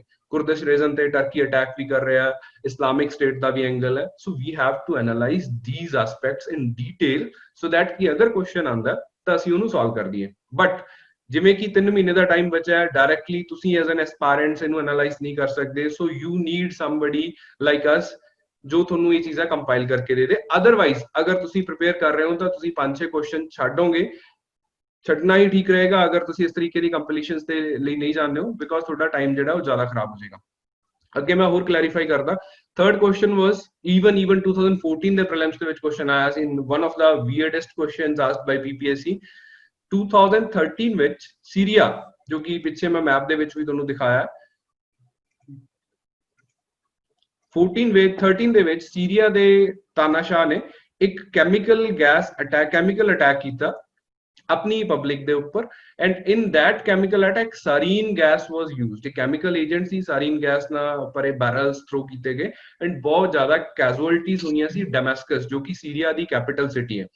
अब right now you have to understand question ये नहीं पूछ रहा कि केड़ी गैस यूज की गई या किस सिटी दे विच कीती गई है, किस रूलर ने कीती गई, जो बेसिक सारे लोग पढ़ के बैठे सी। क्वेश्चन वाज नेक्स्ट लेवल कि which type of sarin agent was, blister agent है, चोकिंग एजेंट है, ब्लड एजेंट है, नर्व एजेंट है। Most of the students left that question unattempted or negative marking नहीं सी, तो तुक्का मार के आए ने, किसी दा लग गया किसी दा नहीं लग गया। It was a nerve agent, right? So try to understand the depth। ये वो नहीं है कि पीपीएससी नॉलेज चेक कर रहा है थोड़े लोगों की, पीपीएससी अनएक्सपेक्टेडली लेवल जेड़ा अपना हाई करने की कोशिश कर रहा है तो कुछ भी पूछ रहे ने। 5 ਤੋਂ 6 क्वेश्चन ਤੁਹਾਨੂੰ easily एमए मिलणगे। and similarly you can find question on this Visakhapatnam gas leak हुई है ना, एक 1.5 महीना पहला विशाखापट्टनम दे एलजी पॉलीमर प्लांट दे विच एक गैस लीक हुई है। Gas was styrene gas. दो जदों तुसी साइंस पढ़ोगे स्टाइरीन दे ऊपर आपा एक स्पेशल लेक्चर भी लवांगे so that you can understand. But as an current affairs मैं तुहानू जो नोट्स प्रोवाइड करने हैं, we'll provide their basic information of the background of the news. तो स्टाइरीन क्या है? ऑर्गेनिक कंपाउंड है जिसका फार्मूला C8H8 है, बेंजीन का एक डेरिवेटिव है। एंड ये लिक्विड ਦੇ ਰੂਪ ਚ ਰੱਖਿਆ ਜਾਂਦਾ ਟੈਂਪਰੇਚਰ ਜਿਹਦਾ 20 ਡਿਗਰੀ ਤੋਂ ਘੱਟ ਹੁੰਦਾ ਹੈ। ਬਲਾਸਟ ਹੋਣ ਦਾ ਕਾਰਨ ਕੀ ਸੀਗਾ, ਉੱਥੇ ਜਿਹੜਾ ਰੈਫਰੀਜਰੇਸ਼ਨ ਪ੍ਰੋਸੈਸ ਸੀਗਾ ਵਿਸ਼ਾਖਾਪਟਨਮ ਦੇ ਐਲਜੀ ਪੋਲੀਮਰ ਪਲਾਂਟ ਦੇ ਵਿੱਚ ਉਹ ਖਰਾਬ ਹੋ ਗਿਆ ਐਂਡ ਇਹਦਾ ਸਲੋਲੀ ਟੈਂਪਰੇਚਰ ਜਿਹੜਾ ਉਹ ਰਾਈਜ਼ ਕਰ ਗਿਆ, 1.5 ਮਹੀਨੇ ਚ ਬਲਾਸਟ ਹੋ ਕੇ ਗੈਸ ਲੀਕ ਹੋ ਗਈ। ਫਲੇਮੇਬਲ ਗੈਸ ਹੈ, ਇਹਦਾ ਯੂਜ਼ ਕਿੱਥੇ ਕੀਤਾ ਜਾਂਦਾ, ਸਟਾਇਰੀਨ ਦਾ ਯੂਜ਼ ਕੀਤਾ ਜਾਂਦਾ ਪੋਲੀਸਟਾਇਰੀਨ ਬਣਾਉਣ ਲਈ। ਜੋ ਸਾਡੇ ਵੇਰੀਅਸ ਇਲੈਕਟ੍ਰੋਨਿਕ ਅਪਲਾਈਐਂਸਸ ਦੀ ਆਊਟਰ ਬਾਡੀ ਹੁੰਦੀ ਹੈ ਪੋਲੀਸਟਾਇਰੀਨ ਦੀ ਬਣਦੀ ਹੈ, ਜਾਂ ਸਾਡੇ ਜਿਹੜੇ ਡਿਸਪੋਜ਼ੇਬਲ ਕੱਪਸ ਅਸੀਂ ਯੂਜ਼ ਕਰਦੇ ਹਾਂ, ਫੂਡ ਪੈਕੇਜਿੰਗਸ ਅਸੀਂ ਯੂਜ਼ ਕਰਦੇ ਹਾਂ, ਉਹਨਾਂ ਦੇ ਆਊਟਰਸ ਬਣਾਉਣ ਲਈ ਸਟਾਇਰੀਨ ਦਾ ਯੂਜ਼ ਕੀਤਾ ਜਾਂਦਾ। Now try to understand this question इस तो भी डीप आ सकता है। स्टाइरीन एक अगर आप थोड़ा जा केमिकल कंपोजिशन ते जाने हैं, अगर तुसी एनसीईआरटी साइंस दी पढ़ी है या आप साइंस दे विच पढ़ावांगे, स्टाइरीन इज अ मोनोमर। अगर किसी ने पॉलीमराइजेशन पढ़ा है तो स्टाइरीन इज अ मोनोमर और इसको पॉलीमराइज करके हम लोग पॉलीस्टाइरीन बनाते हैं और इसका कोपॉलीमराइजेशन में भी यूज करा जाता है। अब आफ्टर दैट ये जड़ियां चीज़ां ने ਅਸੀਂ ਇੱਕ ਲਾਈਨ ਤੁਹਾਨੂੰ ਦੇ ਤਾਂ ਦਿੱਤੀਆਂ, but if you want to understand deeply कि what is monomer, what is polymer, what is polymerization, ਤਾਂ ਉਹ ਸਾਇੰਸ ਦੇ ਰੈਲੇਵੈਂਟ ਚੈਪਟਰਸ ਦੇ ਵਿੱਚ ਆਪਾਂ ਤੁਹਾਨੂੰ ਕਰਵਾਵਾਂਗੇ। ਬਟ ਅਗਰ ਤੁਸੀਂ ਉਹ ਸਕਿਪ ਵੀ ਕਰ ਦਿੱਤੇ, ਬਾਈ ਚਾਂਸ ਭੁੱਲ ਵੀ ਗਏ ਹੋ, ਤਾਂ ਕਰੰਟ ਅਫੇਅਰਸ ਤੋਂ ਇੱਥੋਂ ਤੁਹਾਨੂੰ ਬਣ ਸਕਦਾ ਗੱਲ। ਅਬ ਕੁਐਸਚਨ ਮਿਕਸ ਕਿਵੇਂ ਹੋਇਆ, styrene gas was a current affair and ਇਹਦੀ ਸਾਇੰਟਿਫਿਕ ਜਿਹੜੀ ਓਵਰਆਲ ਕੈਮੀਕਲ ਆਊਟਲੇ ਸੀਗਾ ਜਾਂ ਉਹਦੇ ਯੂਜ਼ਸ ਸੀਗੇ, ਉਹਨਾਂ ਨੂੰ ਮਿਕਸ ਕਰਕੇ ਕੁਐਸਚਨ ਈਜ਼ੀਲੀ ਫਰੇਮ ਕੀਤਾ ਜਾ ਸਕਦਾ ਐਂਡ ਹਾਈਲੀ ਲਾਈਕਲੀ ਕੁਐਸਚਨ ਹੈ ਪੁੱਛਿਆ ਜਾ ਸਕਦਾ। ਨੈਕਸਟ ਵੀ ਆਰ ਮੂਵਿੰਗ, ਇਹ 4-5 ਕੁਐਸਚਨ ਸੀ just to show you people ਕਿ ਕਿਸ ਤਰੀਕੇ ਨਾਲ ਕਰੰਟ ਅਫੇਅਰਸ ਦਾ ਰੈਲੇਵੈਂਸ ਹੈ, ਕਿਸ ਤਰੀਕੇ ਨਾਲ ਅਸੀਂ ਨੋਟਸ ਬਣਾਵਾਂਗੇ ਜਾਂ ਅਸੀਂ ਤੁਹਾਨੂੰ ਨੋਟਸ ਪ੍ਰੋਵਾਈਡ ਕਰਾਂਗੇ। ਅਗਰ ਤੁਸੀਂ ਖੁਦ ਵੀ ਪੜ੍ਹ ਰਹੇ ਹੋ ਤਾਂ ਆਈਡੀਅਲ ਤਰੀਕਾ ਇਹ ਹੈ, ਬਟ ਫॉर द टाइम जो ਸਾਡੇ ਕੋਲ ਹੈ ਤਾਂ ਤੁਸੀਂ ਐਜ਼ ਐਨ ਐਸਪਾਇਰੈਂਟ 3-4 ਘੰਟੇ, just like it took me to 6 to 8 hours to complete make this PPT। 6 ਤੋਂ 8 ਘੰਟੇ ਦਾ ਟਾਈਮ ਮੈਂ ਲਗਾਇਆ, ਬਟ ਐਜ਼ ਐਨ ਐਸਪਾਇਰੈਂਟ ਤੁਸੀਂ 6 ਤੋਂ 8 ਘੰਟੇ ਨਹੀਂ ਲਗਾ ਸਕਦੇ ਕਰੰਟ ਅਫੇਅਰ ਪੜ੍ਹਨ ਲਈ। ਸੋ ਇਹ ਤੁਹਾਨੂੰ ਪੱਕਾ ਪਕਾਇਆ ਮਿਲ ਜਾਏਗਾ। ਅਗਰ ਤੁਸੀਂ ਪੱਕਾ ਪਕਾਇਆ ਨਹੀਂ ਖਾਣਾ ਚਾਹੁੰਦੇ, ਖੁਦ ਪਕਾ ਕੇ ਖਾ ਰਹੇ ਹੋ, ਤਾਂ ਐਟਲੀਸਟ ਇਹ ਔਖੀਆਂ ਚੀਜ਼ਾਂ ਜਿਹੜੀਆਂ ਹੈ ਉਹਨਾਂ ਨੂੰ ਤੁਸੀਂ ਸਕਿਪ ਕਰ ਦਿਓ, ਇਹ ਤੁਹਾਡਾ ਟਾਈਮ ਜ਼ਿਆਦਾ ਲੈ ਜਾਣੀਆਂ, ਓਵਰਆਲ ਤੁਹਾਡੇ ਕੁਝ ਸਬਜੈਕਟ ਮਿਸ ਹੋ ਸਕਦੇ ਨੇ। ਇਹੀ ਤੁਹਾਡਾ ਫਾਇਦਾ ਹੋ ਜਾਏਗਾ ਕਿ ਇਹ ਸਾਰੇ ਡੀਪ ਜਿਹੜੇ ਕੰਪਾਈਲਡ ਨੋਟਸ ਨੇ ਉਹ ਤੁਹਾਨੂੰ ਹੈਲਪ ਕਰਨਗੇ ਪੰਜਾਬ ਪੀਸੀਐਸ ਲਈ। ਸੋ ਕਿੰਨੇ ਟਾਈਮ ਦੇ ਕਰੰਟ ਅਫੇਅਰ ਪੜ੍ਹਨੇ ਚਾਹੀਦੇ ਆ, ਬਹੁਤ ਸਾਰੇ ਲੋਕਾਂ ਨੇ ਮੈਨੂੰ ਕੁਐਸਚਨ ਪੁੱਛਿਆ, ਈਵਨ ਹੁਣ ਵੀ ਚੈਟ ਦੇ ਵਿੱਚ ਕੁਐਸਚਨ ਆ ਰਹੇ ਨੇ ਕਿ ਕਿੰਨੇ ਟਾਈਮ ਦੇ ਕਰੰਟ ਅਫੇਅਰ ਜਿਹੜੇ ਆ ਉਹ ਅਸੀਂ ਪੜ੍ਹਨੇ ਆ। So try to understand ideal condition ਇਸ ਕਿ ਤੁਸੀਂ 1 ਸਾਲ ਦੇ ਕਰੰਟ ਅਫੇਅਰ ਪੜ੍ਹਨੇ ਹੀ ਪੜ੍ਹਨੇ ਨੇ। ਜਦੋਂ ਤੁਹਾਡਾ ਪ੍ਰੀ ਹੋ ਰਿਹਾ ਤਾਂ 12 ਤੋਂ 15 ਮਹੀਨੇ ਦੇ ਕਰੰਟ ਅਫੇਅਰਸ ਤੁਹਾਨੂੰ ਹੋਣੇ ਚਾਹੀਦੇ ਆ, ਬਟ ਪ੍ਰੈਜ਼ੈਂਟ ਸਿਚੁਏਸ਼ਨ ਇਸ ਤੁਸੀਂ ਜਨਵਰੀ 2020 ਔਨਵਰਡਸ ਕਰੰਟ ਅਫੇਅਰ ਪੜ੍ਹ ਕੇ ਜਾਓ। ਅਕਤੂਬਰ ਦੇ ਵਿੱਚ ਪ੍ਰੀਲਿਮਸ ਆ, 9-10 ਮੰਥਸ ਦੇ ਕਰੰਟ ਅਫੇਅਰ ਆਪਾਂ ਪੜ੍ਹ ਲਾਂਗੇ and more than in ample तो भी कुछ थोड़ा जा ज्यादा हो जाएगा, सफिशिएंसी तो ज्यादा ਅਸੀਂ ਕੰਟੈਂਟ ਜਿਹੜਾ ਉਹ ਪ੍ਰੀਲਿਮਸ ਲਈ ਰੈਡੀ ਕਰ ਲਾਂਗੇ। ਇਸ ਤੋਂ ਜ਼ਿਆਦਾ ਪੜਨਾ ਫਿਲਹਾਲ 3-4 ਮਹੀਨੇ ਦੇ ਵਿੱਚ ਪ੍ਰੈਕਟੀਕਲੀ ਇੰਪੋਸੀਬਲ ਹੈ। ਤਾਂ what you should do, January 2020 onwards ਯਾਨੀ ਕਿ 2 ਹਾਫ ਦੇ ਵਿੱਚ ਅਸੀਂ ਵੰਡ ਲੈਨੇ ਆ ਸਾਲ ਨੂੰ, ਜੂਨ ਤੋਂ ਜਨਵਰੀ ਤੋਂ ਜੂਨ ਦਾ ਜਿਹੜਾ ਪੀਰੀਅਡ ਹੈ ਉਹ ਐਂਡ ਜੂਨ ਤੋਂ ਔਨਵਰਡਸ ਦਾ ਜਿਹੜਾ ਪੀਰੀਅਡ ਹੈ ਉਹ 2 ਤਰੀਕੇ ਦੇ ਕਰੰਟ ਅਫੇਅਰ ਅਸੀਂ ਪੜਾਂਗੇ, ਨੈਸ਼ਨਲ ਐਂਡ ਇੰਟਰਨੈਸ਼ਨਲ ਇੰਪੋਰਟੈਂਸ ਦੇ ਕਰੰਟ ਅਫੇਅਰ ਜਿਸ ਤਰੀਕੇ ਦੇ ਕੁਐਸਚਨ ਪਿਛਲੀ ਵਾਰ ਦੇਖੇ ਗਏ, ਐਂਡ ਪੰਜਾਬ ਦੇ ਕਰੰਟ ਅਫੇਅਰਸ ਜੋ ਆ ਜਾਂਦੇ ਨੇ। ਹੁਣ ਆਪਾਂ ਸੋਰਸਸ ਦੀ ਗੱਲ ਕਰਦੇ ਹਾਂ, 2 ਹਾਫ ਚ ਆਪਾਂ ਈਅਰ ਵੰਡ ਲਿਆ ਸੀਗਾ, ਜਨਵਰੀ ਟੂ ਜੂਨ, ਜੂਨ ਔਨਵਰਡਸ ਜਦੋਂ ਵੀ ਪੇਪਰ ਹੁੰਦਾ, ਅਕਤੂਬਰ ਐਕਸਪੈਕਟਡ ਹੈ, ਹੋ ਸਕਦਾ ਲੇਟ ਵੀ ਹੋ ਜੇ। ਔਰ ਸੋਰਸ ਜਿਹੜਾ ਹੈ ਜਨਵਰੀ ਟੂ ਮਈ, ਜਾਂ ਜਿਹੜੇ ਲੋਕ ਲੇਟ ਆਏ ਨੇ ਜਨਵਰੀ ਟੂ ਜੂਨ ਕਰੰਟ ਅਫੇਅਰਸ ਪੜ੍ਹਨ ਲਈ, ਤੁਸੀਂ ਕੋਈ ਵੀ ਇੱਕ ਹਾਫ ਈਅਰਲੀ ਮੈਗਜ਼ੀਨ ਲਾਓਗੇ। ਹਾਫ ਈਅਰਲੀ ਮੈਗਜ਼ੀਨ ਅਰੀਹੰਤ ਜਾਂ ਜੋ ਵੀ ਕੰਪਾਈਲੇਸ਼ਨਸ ਆਉਂਦੀਆਂ ਨੇ ਮਾਰਕੀਟ ਦੇ ਵਿੱਚ, ਉਹ 6 ਮਹੀਨੇ ਦੇ ਕਰੰਟ ਅਫੇਅਰ ਕੰਬਾਈਨ ਕਰ ਦੇਣੇ ਹੋ। ਇਹ ਤਾਂ ਸਹੀ ਤਰੀਕਾ ਨਹੀਂ ਹੋਏਗਾ ਕਿ ਮੈਂ ਤੁਹਾਨੂੰ ਕਹਾਂ ਕਿ ਜਨਵਰੀ ਔਨਵਰਡਸ ਦੇ ਦ ਟ੍ਰਿਬਿਊਨ ਪੜ੍ਹ ਲਓ ਜਾਂ ਦ ਇੰਡੀਅਨ ਐਕਸਪ੍ਰੈਸ ਪੜ੍ਹ ਲਓ ਜਾਂ ਵਟਐਵਰ ਨਿਊਜ਼ਪੇਪਰ ਤੁਸੀਂ ਪੜ੍ਹ ਲਓ ਪਾਈਲ ਅਪ ਕੀਤੇ ਹੋਏ ਕਬਾੜੀਆਂ ਤੋਂ ਲੈ ਕੇ, that is even next to impossible. ਤਾਂ ਇੱਕ ਹਾਫ ਈਅਰਲੀ ਮੈਗਜ਼ੀਨ ਤੁਹਾਡਾ ਪਰਪਸ ਫਿਲ ਕਰ ਦੇਗੀ, ਜਿਹੜੇ ਵਿੱਚ national and international affairs discuss ਕੀਤੇ ਜਾਣਗੇ। ਜਿੰਨਾ ਲੋਕਾਂ ਕੋਲ ਸਾਡੀ ਮੋਬਾਈਲ ਐਪ ਆ, ਉੱਥੇ ਵੀ ਇੱਕ ਕੋਰਸ ਹੈ ਕਰੰਟ ਪਲੱਸ ਦੇ ਨਾਮ ਤੋਂ, 1 ਸਾਲ ਦੇ ਕਰੰਟ ਅਫੇਅਰ ਤੁਹਾਨੂੰ ਉੱਥੇ ਵੀ ਮਿਲ ਜਾਣੇ ਆ, ਜਨਵਰੀ ਟੂ ਜੂਨ ਜਿਹੜੇ 6 ਮਹੀਨੇ ਆ ਪਲੱਸ ਨੈਕਸਟ 6 ਮੰਥਸ ਦੇ ਕਰੰਟ ਅਫੇਅਰਸ ਮਿਲ ਜਾਣਗੇ। You can access those as well. ਜੋ ਲੋਕ PDF ਨਹੀਂ ਰੀਡ, ਡਿਜੀਟਲ ਮੈਗਜ਼ੀਨ ਨਹੀਂ ਰੀਡ ਕਰਨਾ ਚਾਹੁੰਦੇ, ਉਹ ਮਾਰਕੀਟ ਤੋਂ ਬਾਏ ਕਰ ਸਕਦੇ ਨੇ, ਜਿਹੜੀ ਫਿਜ਼ੀਕਲ ਮੈਗਜ਼ੀਨ ਸਾਡੇ ਕੋਲ ਆਉਂਦੀ ਹੈ। ਪਲੱਸ ਪੰਜਾਬ ਦੇ ਜਿਹੜੇ ਕਰੰਟ ਅਫੇਅਰਸ ਨੇ ਉਹਨੂੰ ਕੰਪਾਈਲ ਕਰਨ ਲਈ ਤੁਹਾਨੂੰ ਟ੍ਰਿਬਿਊਨ ਪੜ੍ਹਨਾ ਪਏਗਾ ਅਪਕਮਿੰਗ ਟਾਈਮ ਦੇ ਵਿੱਚ। ਜਿਹੜੇ ਪਿਛਲੇ ਰਹਿ ਗਏ ਨੇ ਉਹਦੇ ਲਈ ਅਸੀਂ ਕੰਪਾਈਲਡ PDF ਨੋਟਸ ਤੁਹਾਨੂੰ ਪ੍ਰੋਵਾਈਡ ਕਰ ਦਾਂਗੇ, ਚਾਹੇ ज्वाइन करो या ना करो, ये सब ਨੂੰ ਹੀ ਕਰ ਦਾਂਗੇ। ਉੱਪਰ ਵਾਲਾ ਜੁਆਇਨੀਜ਼ ਲਈ ਹੈ। ਜੂਨ ਔਨਵਰਡਸ ट्रिब्यून डेली पढ़ना है एंड पूरा ट्रिब्यून पढ़ना है। ऐसा नहीं है कि सिर्फ ਅਸੀਂ ਪ੍ਰੀਲੀ ਫੋਕਸ ਕਰ ਰਹੇ ਹਾਂ ਤੇ ਐਡੀਟੋਰੀਅਲ ਸਕਿਪ ਕਰ ਦਈਏ। ਦੋ ਐਡੀਟੋਰੀਅਲਸ ਦਾ ਪ੍ਰੀਲਿਮਸ ਦੇ ਵਿੱਚ ਵੀ ਇੱਕ ਰੋਲ ਪਲੇ ਕੀਤਾ ਜਾਂਦਾ, ਬਹੁਤ ਇੰਪੋਰਟੈਂਟ ਟੌਪਿਕਸ ਉੱਥੇ ਡਿਸਕਸ ਕੀਤੇ ਜਾਂਦੇ ਆ। ਟ੍ਰਿਬਿਊਨ ਦੇ ਐਡੀਟੋਰੀਅਲ ਅੱਛੇ ਹੁੰਦੇ ਆ। ਤੁਸੀਂ ਟ੍ਰਿਬਿਊਨ ਕੰਪਲੀਟ ਪੜ੍ਹਨਾ, 40-45 ਮਿੰਟਸ ਦਾ ਟਾਈਮ ਡੇਲੀ ਡਿਵੋਟ ਕਰ ਸਕਦੇ ਹੋ। ਇੱਕ monthly magazine, half yearly magazine ਤੋਂ ਬਾਅਦ ਹੁਣ ਮੰਥਲੀ ਮੈਗਜ਼ੀਨਸ ਲਵਾਂਗੇ ਅਸੀਂ।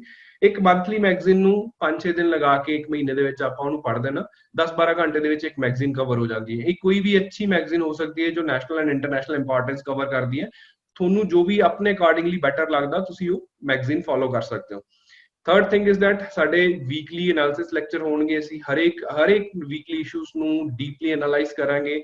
ਜਿਸ ਤਰੀਕੇ ਦੇ ਕੁਐਸਚਨ ਪੁੱਛੇ ਜਾਂਦੇ ਆ, ਜਿਸ ਤਰੀਕੇ ਦੀ ਇਨਫੋਰਮੇਸ਼ਨ ਰਿਕੁਆਇਰਡ ਹੈ, ਤੁਹਾਨੂੰ ਪੱਕੀ ਪਕਾਈ ਪੀਡੀਐਫ ਪਲੱਸ ਲੈਕਚਰ ਦੇ ਵਿੱਚ ਮਿਲ ਜੇਗੀ। ਐਂਡ ਕੁਝ ਮੰਥਲੀ ਕੰਪੀਟੀਸ਼ਨਸ ਆਉਣੀਆਂ, ਜਿਵੇਂ ਕਿ ਸਰਕਾਰੀ ਸਕੀਮਸ ਹੋ ਗਈਆਂ, ਡਿਫਰੈਂਟ ਟੈਕਨੋਲੋਜੀ ਦੇ ਇਨਵਾਇਰਨਮੈਂਟ ਰਿਲੇਟਡ ਇਸ਼ੂਜ਼ ਹੋ ਗਏ, 5-5 10-10 ਮੰਥਲੀ ਇੰਪੋਰਟੈਂਟ ਇਸ਼ੂਜ਼, ਉਹ ਤੁਹਾਨੂੰ ਇੱਥੇ ਸਪਲੀਮੈਂਟ ਕਰਨੇ ਪੈਣਗੇ ਸੋ ਦੈਟ ਕਿ ਸਾਡਾ ਕਰੰਟ ਅਫੇਅਰ ਐਟਲੀਸਟ ਪ੍ਰੀਲੀ।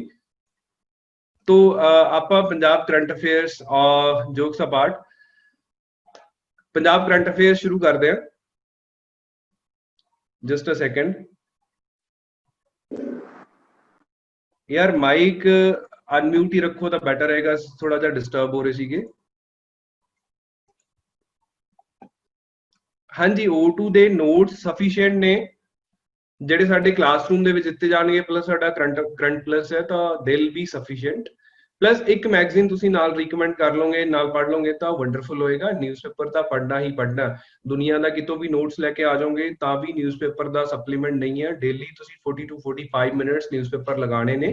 ਮੈਂ ਇੱਕ ਹੋਰ ਸੈਸ਼ਨ ਲੈ ਕੇ ਨਿਊਜ਼ਪੇਪਰ ਜੋ ਹੈ ਉਹ ਤੁਹਾਨੂੰ ਦੱਸ ਦਾਂਗਾ, ਟ੍ਰਿਬਿਊਨ ਨੂੰ ਕਿਸ ਤਰੀਕੇ ਨਾਲ ਐਨਾਲਾਈਜ਼ ਕੀਤਾ ਜਾਂਦਾ ਹੈ। ਅਪਕਮਿੰਗ ਟਾਈਮ ਦੇ ਵਿੱਚ ਅਸੀਂ 2-3 ਦਿਨ ਸੈਸ਼ਨ ਲੈ ਲਿਆ ਕਰਾਂਗੇ 10-15 ਮਿੰਟ ਦਾ, ਕਿ ਕਿਹੜੀ ਨਿਊਜ਼ ਇੰਪੋਰਟੈਂਟ ਹੈ, ਕਿਹੜੀ ਨਿਊਜ਼ ਇੰਪੋਰਟੈंट नहीं है। प्रियंका जी पब्लिक चैट दिखाई नहीं दे रही, कोई बात नहीं, पब्लिक चैट फिलहाल ऑफ है, आप लोग डिस्टर्ब हो रहे हो, चैट में ज्यादा मैसेजेस आ रहे हैं। सो हाँ जी, मैं सारे लिंक थोड़े ग्रुप ਦੇ ਵਿੱਚ ਭੇਜ ਦਾਂਗਾ। विजन भी ठीक है राजवीर जी, ऐसा कोई इशू नहीं है। विजन ਦੇ ਨੋਟਸ अच्छे ਨੇ ਪਰ ਥੋੜਾ ਜਿਹਾ ਬਲਕੀ ਹੋਏਗਾ, ਤੁਹਾਨੂੰ ਪੜਨ ਤੇ ਜ਼ਿਆਦਾ ਟਾਈਮ ਲੱਗ ਸਕਦਾ ਕਿਉਂਕਿ ਉਹ ਥੋੜਾ ਮੇਨਸ ओरिएंटेड ਜ਼ਿਆਦਾ ਹੁੰਦੇ ਨੇ। ਪ੍ਰੀਲਿਮਸ ਲਈ ਤੁਹਾਨੂੰ ਇਨਫੋਰਮੇਸ਼ਨ ਅਗਰ ਐਕਸਟ੍ਰੈਕਟ ਕਰਨੀ ਆਉਂਦੀ ਹੈ ਤਾਂ ਕੋਈ ਇਸ਼ੂ ਨਹੀਂ ਹੈ। ਯੋਜਨਾ ਮੇਨਸ ਲਈ ਪੜਾਂਗੇ ਸੁਖਵੀਰ ਜੀ, ਹੁਣ ਟਾਈਮ ਨਹੀਂ ਹੈ ਆਪਣੇ ਕੋਲੇ ਪ੍ਰੀਲਿਮਸ ਲਈ, ਮੇਨਸ ਲਈ ਬਿਲਕੁਲ ਪੜਨੀ ਹੈ, ਲੈ ਕੇ ਰੱਖ ਲਓ। ਸੋ ਵਿਦ ਆਲ ਦਿਸ ਕੰਸਰਨਸ ਚਲੋ 15 ਮਿੰਟ ਰੁਕੋ, ਆਪਾਂ ਥੋੜਾ ਜਿਹਾ ਪੜ ਲਈਏ ਫਿਰ ਤੁਹਾਡੇ ਹੋਰ ਡਾਊਟਸ ਡਿਸਕਸ ਕਰਦੇ ਹਾਂ। Firstly we'll go for the Punjab current affairs. Punjab current affairs ਵਿੱਚ main aspect is the Tribune ਦੀਆਂ ਨਿਊਜ਼ ਮੈਂ ਲਈਆਂ and basically I will try to make you understand ਕਿ ਕਿਸ ਤਰੀਕੇ ਨਾਲ ਕਰੰਟ ਅਫੇਅਰਸ ਪੜ੍ਹੇ ਜਾਂਦੇ ਨੇ, ਕਿਸ ਤਰੀਕੇ ਦਾ ਕੁਐਸਚਨ ਇੱਥੋਂ ਆਉਂਦਾ ਹੈ, ਕਿਸ ਤਰੀਕੇ ਨਾਲ ਅਸੀਂ ਟੌਪਿਕ ਨੂੰ ਪਿਕ ਕਰਦੇ ਹਾਂ ਨਿਊਜ਼ਪੇਪਰ ਚੋਂ। ਕੱਲ ਜੂਨ 9 ਦੀ ਨਿਊਜ਼ ਹੈ ਕਿ ਬੈਡ ਵੈਦਰ ਕਰਕੇ ਜੋ ਕਿੰਨੂ ਦੀ ਗਰੋਥ ਹੈ ਉਹ ਬੈਡਲੀ ਹਿੱਟ ਹੋ ਸਕਦੀ ਹੈ ਅਪਕਮਿੰਗ ਟਾਈਮ ਦੇ ਵਿੱਚ, ਜੋ ਕਿ ਇੱਕ ਸਿਟਰਸ ਫਰੂਟ ਹੈ ਪੰਜਾਬ ਦੇ ਰੀਜਨ ਦੇ ਵਿੱਚ ਹੁੰਦਾ ਕੁਝ ਡਿਸਟ੍ਰਿਕਟਸ ਦੇ ਵਿੱਚ। ਤਾਂ ਇਹਦੇ ਬਾਰੇ ਅਸੀਂ ਪੜ੍ਹਨਾ ਪਏਗਾ, ਬੇਸਿਕ ਚੀਜ਼ਾਂ ਕੀ ਪੜ੍ਹਨੀਆਂ ਉਹਦੀ ਗੱਲ ਕਰਦੇ ਹਾਂ। काइंडली एक बारी रुक जाओ, मैं ਤੁਹਾਨੂੰ ਦੱਸ ਦਿੰਦਾ ਨਿਊਜ਼ਪੇਪਰ, ਪੰਜਾਬੀ ਨਿਊਜ਼ਪੇਪਰ ਵੀ ਟ੍ਰਿਬਿਊਨ ਹੀ ਪੜ੍ਹਨਾ ਵੀਰੇ। So first of all apart from the news we have to understand some stats. Punjab GK ਅਗਰ ਸਾਡੇ ਕੋਲ ਰਿਲੇਟਡ ਟੌਪਿਕ ਆ ਰਿਹਾ ਤਾਂ ਅਸੀਂ ਨਾਲ ਕਵਰ ਕਰਦੇ ਜਾਵਾਂਗੇ। ਸੋ ਕਿੰਨੂ ਜੋ ਹੈ ਪੰਜਾਬ ਦੇ ਵਿੱਚ ਲਗਭਗ 50,000 ਹੈਕਟੇਅਰਸ, 50,000 ਹੈਕਟੇਅਰ ਦੇ ਵਿੱਚ ਕਿੰਨੂ ਦੀ ਕਲਟੀਵੇਸ਼ਨ ਕੀਤੀ ਜਾਂਦੀ ਹੈ। ਲਗਭਗ 10 ਟਨ ਦੀ ਜਿਹੜੀ ਪ੍ਰੋਡਕਸ਼ਨ ਆ ਉਹ ਪੰਜਾਬ ਕਰਕੇ ਦਿੰਦਾ ਹੈ। ਐਂਡ ਪ੍ਰਾਇਮਰੀਲੀ ਹਬੋਰ, ਹੁਸ਼ਿਆਰਪੁਰ, ਮਾਨਸਾ, ਮੁਕਤਸਰ, ਬਠਿੰਡਾ ਦੇ ਵਿੱਚ ਕਿੰਨੂ ਦੀ ਪ੍ਰੋਡਕਸ਼ਨ ਹੁੰਦੀ ਹੈ। ਐਂਡ ਪੰਜਾਬ ਇੰਡੀਆ ਦੇ ਵਿੱਚ ਸਭ ਤੋਂ ਬੜਾ ਪ੍ਰੋਡਿਊਸਰ ਹੈ ਕਿੰਨੂ ਦਾ। ਐਂਡ ਇਸ ਦੀ ਕੁਝ ਹੋਰ ਬੇਸਿਕ ਡਿਟੇਲਸ ਵੀ ਅਸੀਂ ਕਰਨੀਆਂ ਨੇ, ਉਹ ਮੈਂ ਤੁਹਾਨੂੰ ਦੱਸ ਰਿਹਾ। ਸਭ ਤੋਂ ਪਹਿਲਾਂ origin ਦੇਖੋ, ਇਹ ਹਾਈਬ੍ਰਿਡ ਹੈ। ਨਾਰਮਲੀ ਮੈਂਡਰਿਨ ਜਿਹਨੂੰ ਸੰਤਰਾ ਕਹਿੰਦੇ ਅਸੀਂ ਲੋਕਲੀ ਪੰਜਾਬ ਦੇ ਵਿੱਚ, ਦੋ ਵੈਰਾਈਟੀਜ਼ ਆਫ ਮੈਂਡਰਿਨ ਨੂੰ ਕ੍ਰਾਸ ਕਰਕੇ ਹਾਈਬ੍ਰਿਡਾਈਜ਼ ਕਰਕੇ, ਜਿਹਦਾ ਸਿਟਰਸ ਨੋਬਿਲਿਸ ਐਂਡ ਸਿਟਰਸ ਡੈਲੀਸਿਕਾ ਨਾਮ ਹੈ, ਇਹਨਾਂ ਨੂੰ ਕੰਬਾਈਨ ਕਰਕੇ 1915 ਦੇ ਵਿੱਚ ਯੂਨੀਵਰਸਿਟੀ ਆਫ ਕੈਲੀਫੋਰਨੀਆ ਨੇ ਇਹਨੂੰ ਡਿਵੈਲਪ ਕੀਤਾ। 1935 ਸਭ ਤੋਂ ਪਹਿਲਾਂ ਇਹਨੂੰ ਕਮਰਸ਼ੀਅਲ ਕਲਟੀਵੇਸ਼ਨ ਦੇ ਵਿੱਚ ਲੈ ਕੇ ਆਇਆ ਗਿਆ ਐਂਡ ਉਸ ਤੋਂ ਬਾਅਦ 1945 ਦੇ ਵਿੱਚ ਇਹਨੂੰ ਪੰਜਾਬ ਦੇ ਵਿੱਚ ਇੰਟਰੋਡਿਊਸ ਕੀਤਾ ਗਿਆ। Punjab agricultural college and research institute Lyallpur ਉਸ ਟਾਈਮ ਪਾਰਟੀਸ਼ਨ ਤੋਂ ਪਹਿਲਾਂ ਪਾਕਿਸਤਾਨ ਦੇ ਵਿੱਚ ਸੀਗਾ। ਆਫਟਰ ਦੈਟ 1954 ਦੇ ਵਿੱਚ ਇਹ JC ਬਖਸ਼ੀ ਦੇ ਐਫਰਟਸ ਦੇ ਨਾਲ ਹਬੋਰ ਦੇ ਏਰੀਆ ਦੇ ਵਿੱਚ ਇੰਟਰੋਡਿਊਸ ਕੀਤਾ ਗਿਆ। ਇਹ ਕੁਐਸਚਨ ਕਈ ਵਾਰ ਪੰਜਾਬ ਦੇ ਡਿਫਰੈਂਟ ਐਗਜ਼ਾਮਸ ਦੇ ਵਿੱਚ ਪੁੱਛਿਆ ਗਿਆ ਕਿ ਪੰਜਾਬ ਦੇ ਵਿੱਚ ਕਿੰਨੂ ਕਦੋਂ ਇੰਟਰੋਡਿਊਸ ਕੀਤਾ ਗਿਆ, ਤਾਂ ਇਟ ਵਾਸ 1954। ਜੇਸੀ ਬਖਸ਼ੀ ਦਾ ਨਾਮ ਵੀ ਇੰਪੋਰਟੈਂਟ ਹੈ। ਪੰਜਾਬ ਐਗਰੀਕਲਚਰ ਯੂਨੀਵਰਸਿਟੀ ਦਾ ਰੀਜਨਲ ਫਰੂਟ ਰਿਸਰਚ ਸੈਂਟਰ ਹੈ ਹਬੋਰ, ਉਸ ਏਰੀਆ 'ਚ ਕਲਟੀਵੇਸ਼ਨ ਸਟਾਰਟ ਹੁੰਦੀ ਹੈ। ਐਂਡ ਪੰਜਾਬ ਅੱਜ after prox 60 years 65 years Punjab जो है वो सब तो बड़ा प्रोड्यूसर बन जाता है किन्नू दा। राइट, एक होर बेसिक इन्फॉर्मेशन ਅਸੀਂ ਲੈਣੀ ਹੈ ਇਥੋਂ, that is about the botanical name। ਕਈ ਵਾਰ ਪਿਛਲੀ ਵਾਰ ਇਹਨਾਂ ਨੇ ਪੰਜਾਬ ਦੇ ਜੋ ਸਟੇਟ ਬਰਡ ਹੈ ਉਹਦਾ ਜੂਲੋਜੀਕਲ ਨੇਮ ਪੁੱਛ ਲਿਆ ਸੀਗਾ, ਤਾਂ ਕਿੰਨੂ ਦਾ ਵੀ ਬੋਟੈਨੀਕਲ ਨੇਮ ਇੰਪੋਰਟੈਂਟ ਹੈ। ਸੋ ਇਹ ਐਜ਼ ਐਨ ਇੰਡੀਵਿਜੂਅਲ ਕੋਈ ਸਪੀਸੀਜ਼ ਨਹੀਂ ਹੈ, ਹਾਈਬ੍ਰਿਡਾਈਜ਼ਡ ਕ੍ਰੌਪ ਹੈ, ਪਲਾਂਟ ਹੈ। ਤਾਂ ਇਹਦਾ ਇਸ ਤਰੀਕੇ ਨਾਲ ਲਿਖਦੇ ਨੇ, ਦੋਨਾਂ ਜਿਨ੍ਹਾਂ ਦਾ ਹਾਈਬ੍ਰਿਡ ਹੈ ਉਹਨਾਂ ਦਾ ਨਾਮ ਕੰਬਾਈਨ ਕਰਕੇ ਲਿਖਿਆ ਜਾਂਦਾ, ਜਾਂ ਕੁਝ ਬੁੱਕਸ ਦੇ ਵਿੱਚ ਇਹਦਾ ਨਾਮ ਨੀਚੇ ਵੀ ਲਿਖਿਆ ਗਿਆ, ਸਿਟਰਸ ਰੈਟੀਕੂਲੇਟਾ ਬਲੈਂਕੋ। ਤੁਸੀਂ ਇਹ ਦੋਨੋਂ ਨਾਮ ਹੀ ਯਾਦ ਰੱਖਣੇ ਆ, ਆਪਸ਼ਨ ਕੋਈ ਵੀ ਆ ਸਕਦਾ, ਦੋਨਾਂ ਵਿੱਚੋਂ ਕੋਈ ਇੱਕ ਆਪਸ਼ਨ ਅਪੀਅਰ ਹੋਏਗਾ ਤਾਂ ਤੁਸੀਂ ਇਹਦੇ ਅਕੋਰਡਿੰਗਲੀ ਆਨਸਰ ਆਪਣਾ ਕਰਨਾ ਹੈ। ਸੋ ਦਿਸ ਇਜ਼ ਹਾਊ ਅਸੀਂ ਇੱਕ ਇਨਫੋਰਮੇਸ਼ਨ ਐਕਸਟਰੈਕਟ ਕਰਦੇ ਆ ਡਿਫਰੈਂਟ ਨਿਊਜ਼ ਤੋਂ ਐਂਡ ਉਹਨੂੰ ਬੇਸਿਕ ਜੀਕੇ ਦੇ ਨਾਲ ਰਿਲੇਟ ਕਰਦੇ ਆ। ਈਅਰਸ ਬਹੁਤ ਜ਼ਰੂਰੀ ਨੇ। ਕਿੰਨੂ ਦਾ ਕਿੱਥੋਂ ਡਿਵੈਲਪਮੈਂਟ ਸਟਾਰਟ ਹੁੰਦਾ ਹੈ? ਯੂਨੀਵਰਸਿਟੀ ਆਫ ਕੈਲੀਫੋਰਨੀਆ ਨੇ ਇਹਨੂੰ ਸਟਾਰਟ ਕੀਤਾ ਸੀ 1935 ਦੇ ਵਿੱਚ। ਇਹਦੀ ਕਮਰਸ਼ੀਅਲ ਕਲਟੀਵੇਸ਼ਨ ਹੋਈ ਇੰਡੀਅਨ ਸਬ ਕੰਟੀਨੈਂਟ ਵਿੱਚ ਇਹ ਆਇਆ ਜਦੋਂ, it was the time of 1945। ਇਹ ਬੇਸਿਕ ਇਨਫੋਰਮੇਸ਼ਨ ਹੈ ਜੋ ਅਸੀਂ ਐਕਸਟਰੈਕਟ ਕਰਨੀ ਹੈ। ਇਸ ਤਰੀਕੇ ਨਾਲ ਅਸੀਂ ਨੋਟਸ ਬਣਾਉਂਦੇ ਹਾਂ ਔਰ ਇਹੀ ਪੀਡੀਐਫ ਜਿਹੜੀਆਂ ਉਹ ਤੁਹਾਨੂੰ ਦਿੱਤੀਆਂ ਜਾਣੀਆਂ। ਇਹ ਇਨਫੋਰਮੇਸ਼ਨ ਲਿਖਣ ਦੀ ਜ਼ਰੂਰਤ ਨਹੀਂ ਹੈ, ਪੀਡੀਐਫ ਮੈਂ ਤੁਹਾਨੂੰ ਗਰੁੱਪਸ ਦੇ ਵਿੱਚ ਸ਼ੇਅਰ ਕਰ ਦਾਂਗਾ। ਇੱਕ ਹੋਰ ਚੀਜ਼ ਹੈ ਕਿ ਕਿੰਨੂ ਦੇ ਯੂਜ਼ਸ ਕੀ ਨੇ। ਇੱਕ ਤਾਂ ਚਲੋ ਫਰੂਟ ਹੈ ਤਾਂ ਇਹਦਾ ਜੂਸ ਹੈ, ਜਾਂ ਇਹਨੂੰ ਡਾਇਰੈਕਟਲੀ ਵੇਚਿਆ ਜਾਂਦਾ, ਇਹਨੂੰ ਪ੍ਰੋਸੈਸ ਕਰਕੇ ਗ੍ਰੇਡਿੰਗ ਕਰਕੇ ਵੇਚਿਆ ਜਾਂਦਾ, ਤਾਂ ਪੂਰੀ ਵੈਲਿਊ ਚੇਨ ਹੈ ਇਕਨੋਮੀ ਦੀ। ਪਲੱਸ ਇਹਦੇ ਕੁਝ ਬਾਹਰ ਪ੍ਰੋਡਕਟਸ ਨੇ ਜਿਨ੍ਹਾਂ ਦੀ ਬੇਸਡ ਇੰਡਸਟਰੀਜ਼ ਪੰਜਾਬ ਏਰੀਆ ਦੇ ਵਿੱਚ ਹੌਲੀ ਹੌਲੀ ਡਿਵੈਲਪ ਹੋਣੀਆਂ ਸ਼ੁਰੂ ਹੋ ਗਈਆਂ। ਦੋ ਇਹ ਮੇਨਸ ਦੇ ਵਿੱਚ ਵੀ ਇੰਪੋਰਟੈਂਟ ਟਾਪਿਕ ਹੈ, ਪ੍ਰੀਲਿਮਸ ਵੀ ਪੁੱਛਿਆ ਜਾਂਦਾ ਕਿ ਕਿੰਨੂ ਦਾ ਜਿਹੜਾ ਪੀਲ ਹੈ ਜਾਂ ਬਾਈ ਪ੍ਰੋਡਕਟ ਕੀ ਨੇ। ਤਾਂ ਕਿੰਨੂ ਦੇ ਪੀਲ ਜਿਹੜਾ ਉੱਪਰ ਉਹਦਾ ਛਿਲਕਾ ਹੈ ਉਹਦੇ ਵਿੱਚ डी लिमोनिन नाम का एक कंपाउंड है ਜਿਹਨੂੰ ਫਰਦਰ ਫਾਰਮਾਸਿਊਟੀਕਲ ਜਾਂ ਨਾਨ ਫਾਰਮਾਸਿਊਟੀਕਲ ਇੰਡਸਟਰੀ ਪਰਫਿਊਮਰੀ ਵਗੈਰਾ ਦੇ ਵਿੱਚ ਯੂਜ਼ ਕੀਤਾ ਜਾਂਦਾ ਨੈਚੁਰਲ ਅਰੋਮੈਟਿਕ ਪ੍ਰੋਡਕਟਸ ਬਣਾਉਣ ਦੇ ਲਈ। ਸੋ ਇਹ ਸਾਰੀ ਇਨਫੋਰਮੇਸ਼ਨ ਹੈ ਜੋ ਅਸੀਂ ਐਕਸਟਰੈਕਟ ਕਰਨੀ ਹੈ ਨਿਊਜ਼ ਤੋਂ, ਰਾਈਟ। ਸੋ ਇਹ ਕਿੰਨੂ ਦੀ ਨਿਊਜ਼ ਹੈ, ਇਸ ਤੋਂ ਬੇਸਿਕ ਇਨਫੋਰਮੇਸ਼ਨ ਨਿਕਲ ਕੇ ਆ ਗਈ। ਤਾਂ ਕੁਝ ਪਾर्ट ऑफ पंजाब जीके ਅਸੀਂ कवर कर लिया।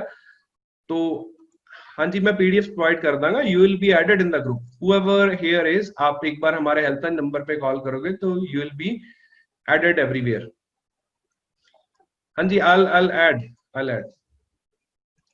So next news is Punjab promotes direct seeding for rice। Right now the condition is direct seeding की हुंदी है।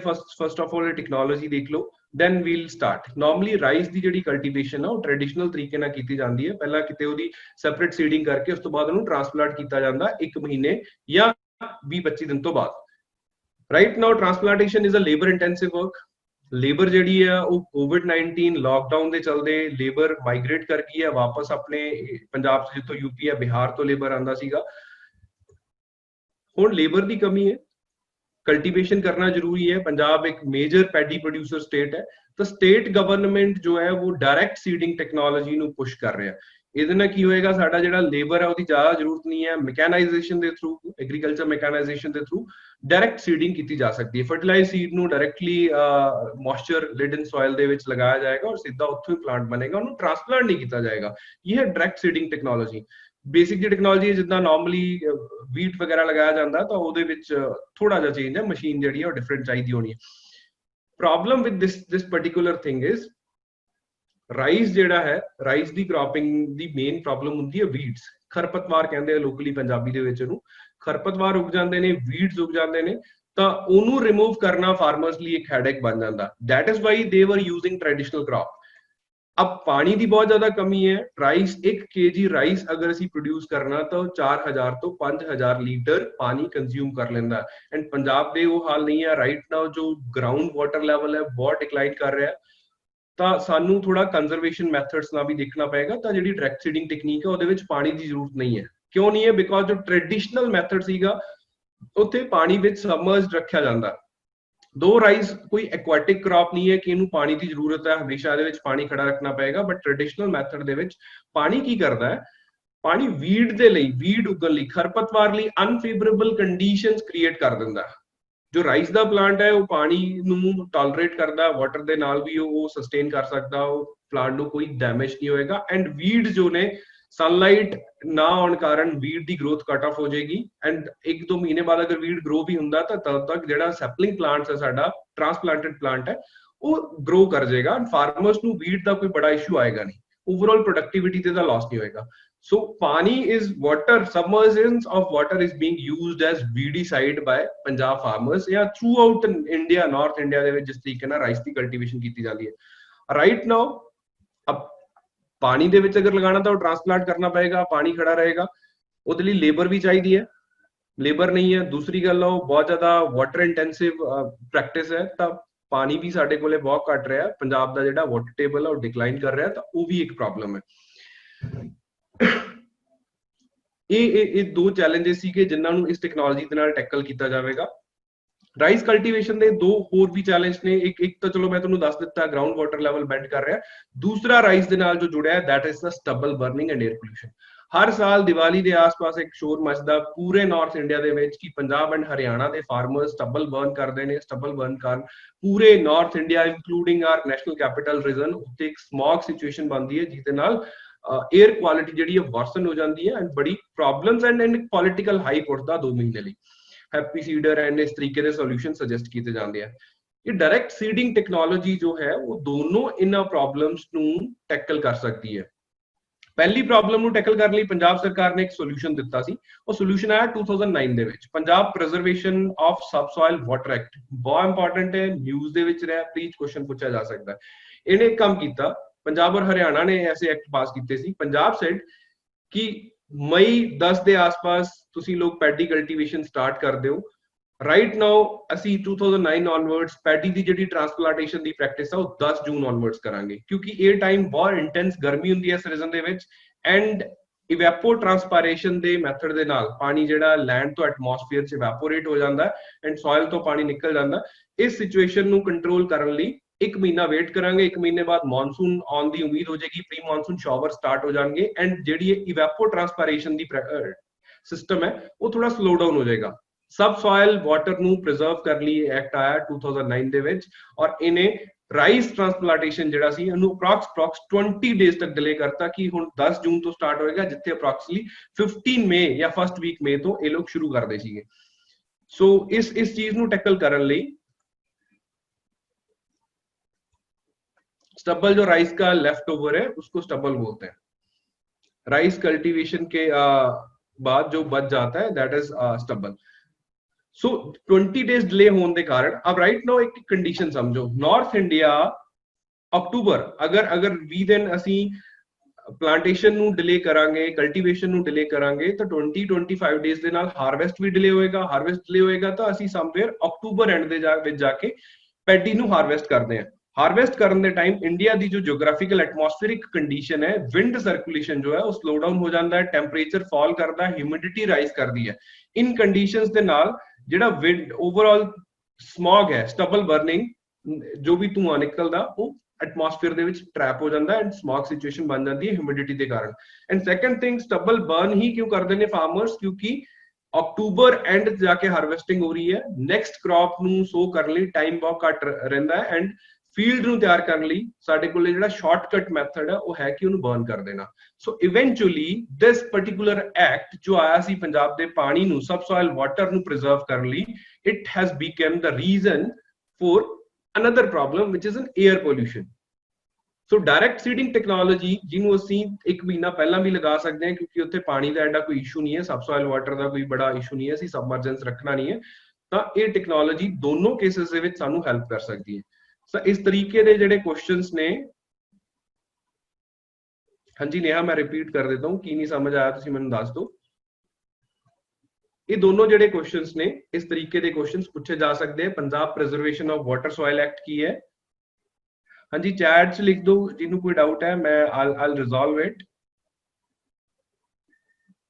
नेहा जी ये एक्ट आया सी सबसॉइल वाटर ਨੂੰ प्रिजर्व ਕਰਨ ਲਈ इन्हें मैंडेटरी करता लैजिस्लेशन दे नाल कि पंजाब दे फार्मर्स जो पैडी दा ट्रांसप्लांटेशन है वो जून 10 तो पहला नहीं कर सकते सो ट्रांसप्लांटेशन जेडी मई 20 या मई 15 के आसपास हो जाती सी उन्होंने 20-25 डेज अहेड लेके गए जस्ट बिकॉज कि उस time monsoon pre monsoon shower start हो जाता पंजाब दे विच एंड यदि हार्वेस्टिंग डिले हुई, हार्वेस्टिंग डिले होना ठंड भी होगी उस टाइम, विंड सर्कुलेशन इस तरीके से होगी कि धुआं दिल्ली ਵੱਲ जाएगा। एंड सैकेंडली सानू अग इस तरीके एक कारण लानी पैगी कि ਵੀਟ क्रॉप जो कि अगे ਅਸੀਂ ਸੋ करनी है ਉਹਦੇ ਰੈਡੀ ਕਰਨ ਲਈ ਸਾਡੇ ਕੋਲ ਪ੍ਰੋਪਰ ਟਾਈਮ ਨਹੀਂ ਸੀਗਾ। So this is how these circumstances works। अगर सारे पंजाब के फार्मर्स डायरैक्ट सीडिंग ਨੂੰ ऑप्ट ਕਰਦੇ ਨੇ ਤਾਂ डेफिनेटली जो ये समस्या है घट हो जाएगी। डायरैक्ट सीडिंग की है, इस तरीके के क्वेश्चन पूछे जाते हैं और ये डायरैक्ट लिंक है एयर पॉल्यूशन के नाल। जो मैं पीडीएफ दूंगा, जो मैं गल दसी है लिखी भी हुई है, तुसी पढ़ सकते हो। ठीक है, हेलसिंकी जी मैं अभी बताता हूँ ये हेलसिंकी कौन है यार, अपना नाम लिख लो खुद का यार। मनी हीस्ट देख के ज्यादा हो गया आप लोग थोड़ा, चलो कोई नहीं। Next simple snapshot and use the industries in rural areas पे अर्बन, यानी कि जेडे लॉकडाउन दे टाइम या राइट नाउ ਅਸੀਂ अनलॉकडाउन कर रहे हैं तो रूरल एरियाज इंडस्ट्रीज जल्दी स्पीड अप कर रही है, जल्दी ओपन हो रही है इंस्टेड ऑफ अर्बन एरियाज। सो एक कॉमन न्यूज़ है रूरल एरियाज ਦੇ ਵਿੱਚ ਲੇਬਰ ਸ਼ਾਰਟੇਜ ਜਿਹੜੀ ਹੈ ਉਹ ਕੰਪੈਰੀਟਿਵਲੀ ਘੱਟ ਹੈ ਅਰਬਨ ਏਰੀਆਜ਼ ਦੇ ਨਾਲੋਂ, ਲੋਕਲ ਲੇਬਰ ਮਿਲ ਜਾਂਦੀ ਹੈ। दैट इज वाई पंजाब ਦੀਆਂ रूरल इंडस्ट्रीज जल्दी ओपन अप हो रही ने। एंड कंडीशन इस ये इत्थे ਤੁਹਾਨੂੰ एक स्टैट मिल जाएगा कि पंजाब ਦੇ ਵਿੱਚ ਕਿੰਨੀਆਂ ਇੰਡਸਟਰੀਅਲ ਯੂਨਿਟਸ ਨੇ ਜਿਹੜੀਆਂ रूरल एरियाज ਦੇ ਵਿੱਚ ਨੇ ਐਂਡ ਕਿੰਨੀਆਂ ਇੰਡਸਟਰੀਅਲ ਯੂਨਿਟਸ ਨੇ ਜਿਹੜੀਆਂ अर्बन एरियाज ਦੇ ਵਿੱਚ ਨੇ। Approx 1,67,000 units are there in urban areas and 92,000 units are there in rural areas. Simple इस तरीके ਦੀ ਇਨਫੋਰਮੇਟਿਵ ਕੁਐਸਚਨਸ ਵੀ फैक्ट बेस्ड क्वेश्चन भी पीसीएस ਦੇ ਵਿੱਚ ਪੁੱਛੇ ਜਾਂਦੇ ਨੇ। ਇਹਦਾ ਡਾਇਰੈਕਟ ਸੋਰਸ ਕੀ ਹੁੰਦਾ? ਪੰਜਾਬ ਦਾ ਇਕਨੋਮਿਕ ਸਰਵੇ ਜੋ ਕਿ ਅਸੀਂ ਕਰਵਾਵਾਂਗੇ ਪੰਜਾਬ ਜੀਕੇ ਦੀ ਸੀਰੀਜ਼ ਦੇ ਵਿੱਚ। एंड अगर टाइमली ਅਸੀਂ न्यूज़पेपर पढ़ रहे हैं तो इस तरीके की इन्फॉर्मेशन न्यूज़पेपर चो भी निकल के आती है। ये 3-4 न्यूज़ ਸੀਗੀਆਂ ਜਿਹੜੀਆਂ ਪੰਜਾਬ ਦੇ ਰਿਲੇਟਡ ਸਾਨੂੰ ਇੰਪੋਰਟੈਂਟ ਲੱਗੀਆਂ। अगर कोई भी डाउट्स ने फिलहाल पंजाब न्यूज़ ਦੇ ਰਿਲੇਟਡ ਤਾਂ ਤੁਸੀਂ ਮੈਨੂੰ ਚੈਟ ਦੇ ਵਿੱਚ ਇੱਕ ਵਾਰ ਲਿਖ ਦਿਓ and after that will go further. Karan ji आप पूछ रहे थे कि करंट अफेयर क्या पूछ रहे थे? कोर्स अफेयर्स और will be prepared for general studies. नहीं, कोर्स में करंट अफेयर्स और जनरल स्टडीज दोनों होंगे। कल करंट अफेयर्स का डेमो था, आप शायद मिस कर गए। आने वाले टाइम में जो क्लासेस रहेंगी इफ यू रजिस्टर तो जनरल स्टडीज फुल वीक रहेगा, करंट अफेयर हम लोग वीकेंड पे करते हैं या थोड़ा बहुत छोटा मोटा सेशन में टाइमली लेता रहता हूँ जब भी कोई इंपॉर्टेंट न्यूज आती है। काइंडली कोई डाउट्स हैं तो बताइए।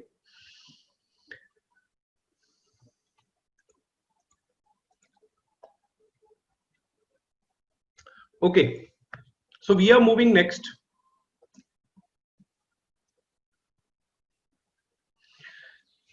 जून 9 न्यूज है कि coral triangle day.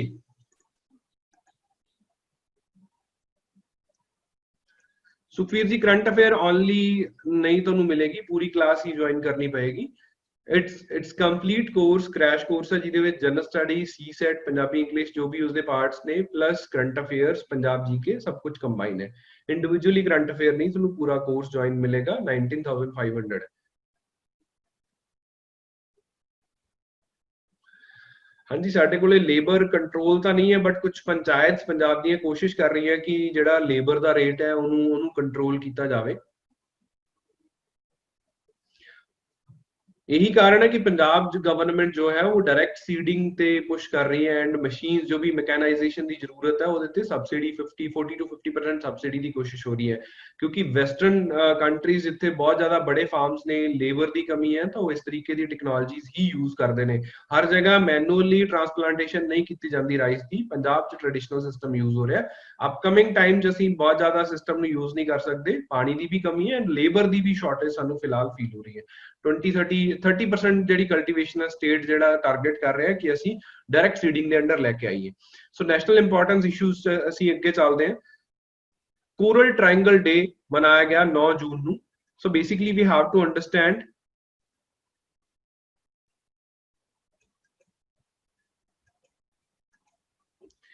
Current affair ਦੀ ਤੁਹਾਨੂੰ पीडीएफ कंपाइल्ड मिलेगी ईशा शर्मा जी। जो मैं पीडीएफ पढ़ा रहा है पीडीएफ ਤੁਹਾਨੂੰ मिल जाएगी after the class and paid courses ਦੇ ਵਿੱਚ करंट अफेयर ਦੀਆਂ प्रिंटेबल कंपाइलेशंस भी ਅਸੀਂ ਦੇਵਾਂਗੇ मंथली प्लस जो टाइमली ਸਾਡੇ ਲੈਕਚਰ ਹੁੰਦੇ ਆ ਉਹ ਵੀ ਤੁਹਾਨੂੰ ਡਿਲੀਵਰ ਕੀਤੇ ਜਾਣਗੇ। ਇਸ lecture the PDF as it is ਜਿਵੇਂ ਮੈਂ ਪੜ੍ਹਾ ਰਿਹਾ ਤੁਹਾਨੂੰ ਮਿਲ ਜਾਏਗੀ। This is free demo class.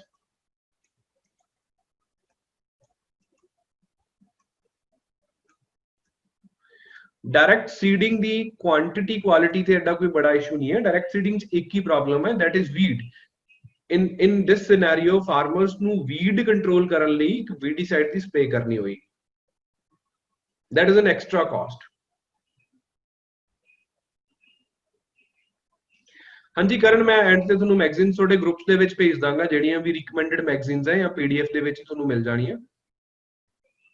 I'll guide you, be in the end ਇਸ ਮੈਂ ਤੁਹਾਨੂੰ ਪੁੱਛ ਲੈਣਾ। so 9 June coral triangle day celebrate किया गया, celebrate नहीं, it's like kind of awareness day। so we have to understand as far as PCS prelims is concerned, so coral triangle ਤੇ direct question ਆ ਸਕਦਾ ਹੈ ਕਿ coral triangle day किस date ਨੂੰ ਮਨਾਇਆ ਗਿਆ। ਇਸ ਕੁਐਸਚਨ ਦੇ ਆਉਣ ਦੇ ਚਾਂਸਸ 1% ਨੇ, ਅੱਜ ਕੱਲ ਐਵੇਂ ਦੇ ਕੁਐਸਚਨ ਘੱਟ ਆਉਂਦੇ ਨੇ ਪੀਸੀਐਸ ਦੇ ਵਿੱਚ। ਨੈਕਸਟ ਕੁਐਸਚਨ ਆ ਸਕਦਾ ਹੈ ਕਿ what are the corals, corals ਕੀ ਨੇ, ਤਾਂ you will read about corals in whenever you read geography in the class। ਤਾਂ geography ਦੇ ਵਿੱਚ ਲੈਕਚਰ ਹੋਏਗਾ 15-20 ਮਿੰਟ ਦੇ ਵਿੱਚ, corals ਦੇ ਬੇਸਿਕਸ ਤੁਹਾਨੂੰ ਪੜਾਏ ਜਾਣਗੇ। And what's about this day, ਇਹਨੂੰ ਕਿਨੇ ਸ਼ੁਰੂ ਕੀਤਾ, ਕਿਹੜੀ ਆਰਗੇਨਾਈਜੇਸ਼ਨ ਹੈ, ਇਹਦੀ ਲੋਕੇਸ਼ਨ ਕੀ ਹੈ, ਇਹ ਸਾਡੇ ਕਰੰਟ ਅਫੇਅਰਸ ਦਾ ਪਾਰਟ ਹੈ। ਜੋ ਲੋਕ ਹੈਂਡ ਰੇਜ਼ ਕਰ ਰਹੇ ਨੇ ਪਲੀਜ਼ ਰਾਈਟ ਡਾਊਨ योर जो भी डाउट्स ने इन the chat section, so I will respond. और एंड पे मैं माइक पे आपके डाउट्स ले लूंगा।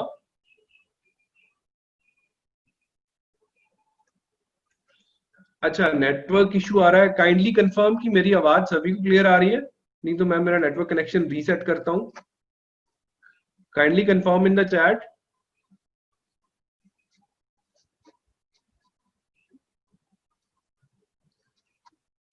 ओके नहीं जी, लगभग लोगों को क्लियर आ रही है। Vivek Vikram Singh, network is fine with me, fine fine fine clear.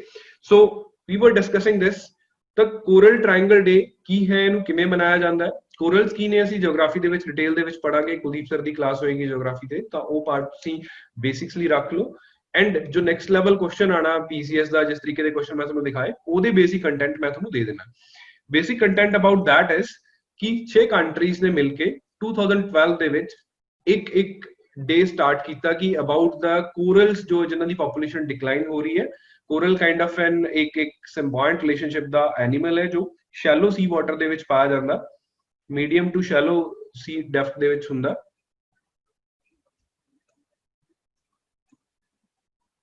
दिशा जी मैं आपको बताता हूं, अभी रुकिए एंड तक, जो भी कोर्स रिलेटेड क्वेरीज हैं मैं आपको एंड में बता दूंगा। अभी थोड़ा सा जो मैं टॉपिक पढ़ा रहा हूँ उसको पढ़ा लेने दीजिए, बार बार हम लोग डिस्टरप्ट हो जाते हैं। Please wait for a while, 20 approx half an hour का लेक्चर बचा है। सो उसके बाद हम आप ही के डाउट लेंगे इस तरीके के जो भी है।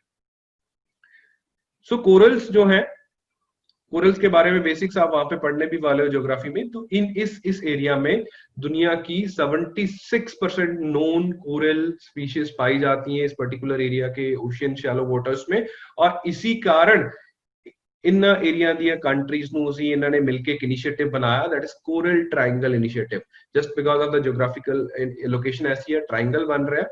तो ਇਹ ਲੋਕ ਹਰ ਜੂਨ 9 ਨੂੰ, जून 8 वर्ल्ड ओशियन डे ਹੁੰਦਾ, तो उस तो नेक्स्ट जून 9 ਨੂੰ ਇਹ ਲੋਕ इस दिन ਨੂੰ कमेमोरेट करते हैं, just to spread awareness about the importance of the species and जिस तरीके ਨਾਲ ਇਹਨਾਂ ਦੀ पॉपुलेशन घट रही है या जिस तरीके ਦੇ ਇਹਨਾਂ ਨੂੰ डेंजर्स ने climate change and global warming ਦੇ चलਦੇ। So we have to understand कि ਕਿਹੜੇ कंट्रीज ने कोरल ट्रायंगल इनिशिएटिव एक इंटर गवर्नमेंटल ऑर्गेनाइजेशन है, कोरल रीफ्स ਨੂੰ प्रोटेक्ट ਕਰਨ ਲਈ ਉਸ ਤਰੀਕੇ ਦੀ ਅਵੇਅਰਨੈਸ ਇਹ ਲੋਕ ਫੈਲਾਉਂਦੇ ਨੇ। एंड मल्टीलेटरल पार्टनरशिप में 6 कंट्रीज थी, Indonesia, Malaysia, Philippines, Papua New Guinea, Solomon Islands, Timor Leste. 6 countries नाम याद रखना, किसी वेले भी प्री दे विच पूछ सकते हैं कि कोरल ट्रायंगल इनिशिएटिव दे विच कौन-कौन सी कंट्रीज है या कौन सी नहीं है या किस ज्योग्राफिकल एरियाज दे विच आंदा है। तां इट्स लाइक कुछ छोटे-छोटे सीज ने, वो भी अगेन ज्योग्राफिकल लोकेशंस ਤੁਹਾਨੂੰ ਦਿੱਤੀਆਂ ਜਾਣੀਆਂ ਲਿਸਟ ਦੇ ਵਿੱਚ, ਤਾਂ ਉਹ ਤੁਹਾਨੂੰ ਯਾਦ ਕਰਨੀਆਂ ਪੈਣੀ। इस तरीके के क्वेश्चंस अक्सर पूछ ले जाते हैं प्रीलिम्स दे विच। नेक्स्ट जेडी न्यूज़ है, we are moving next news है, India is all set to become non permanent member of United Nation Security Council 8th time. 3-4 दिन पुरानी खबर है कि इंडिया जेड़ा है यूनाइटेड नेशन सिक्योरिटी काउंसिल दा नॉन परमानेंट मैंबर बन जाएगा। 17 जून ਨੂੰ इलेक्शंस हो रहे हैं, लगभग कंट्रीज सानू सपोर्ट कर रही हैं एशिया दे विच।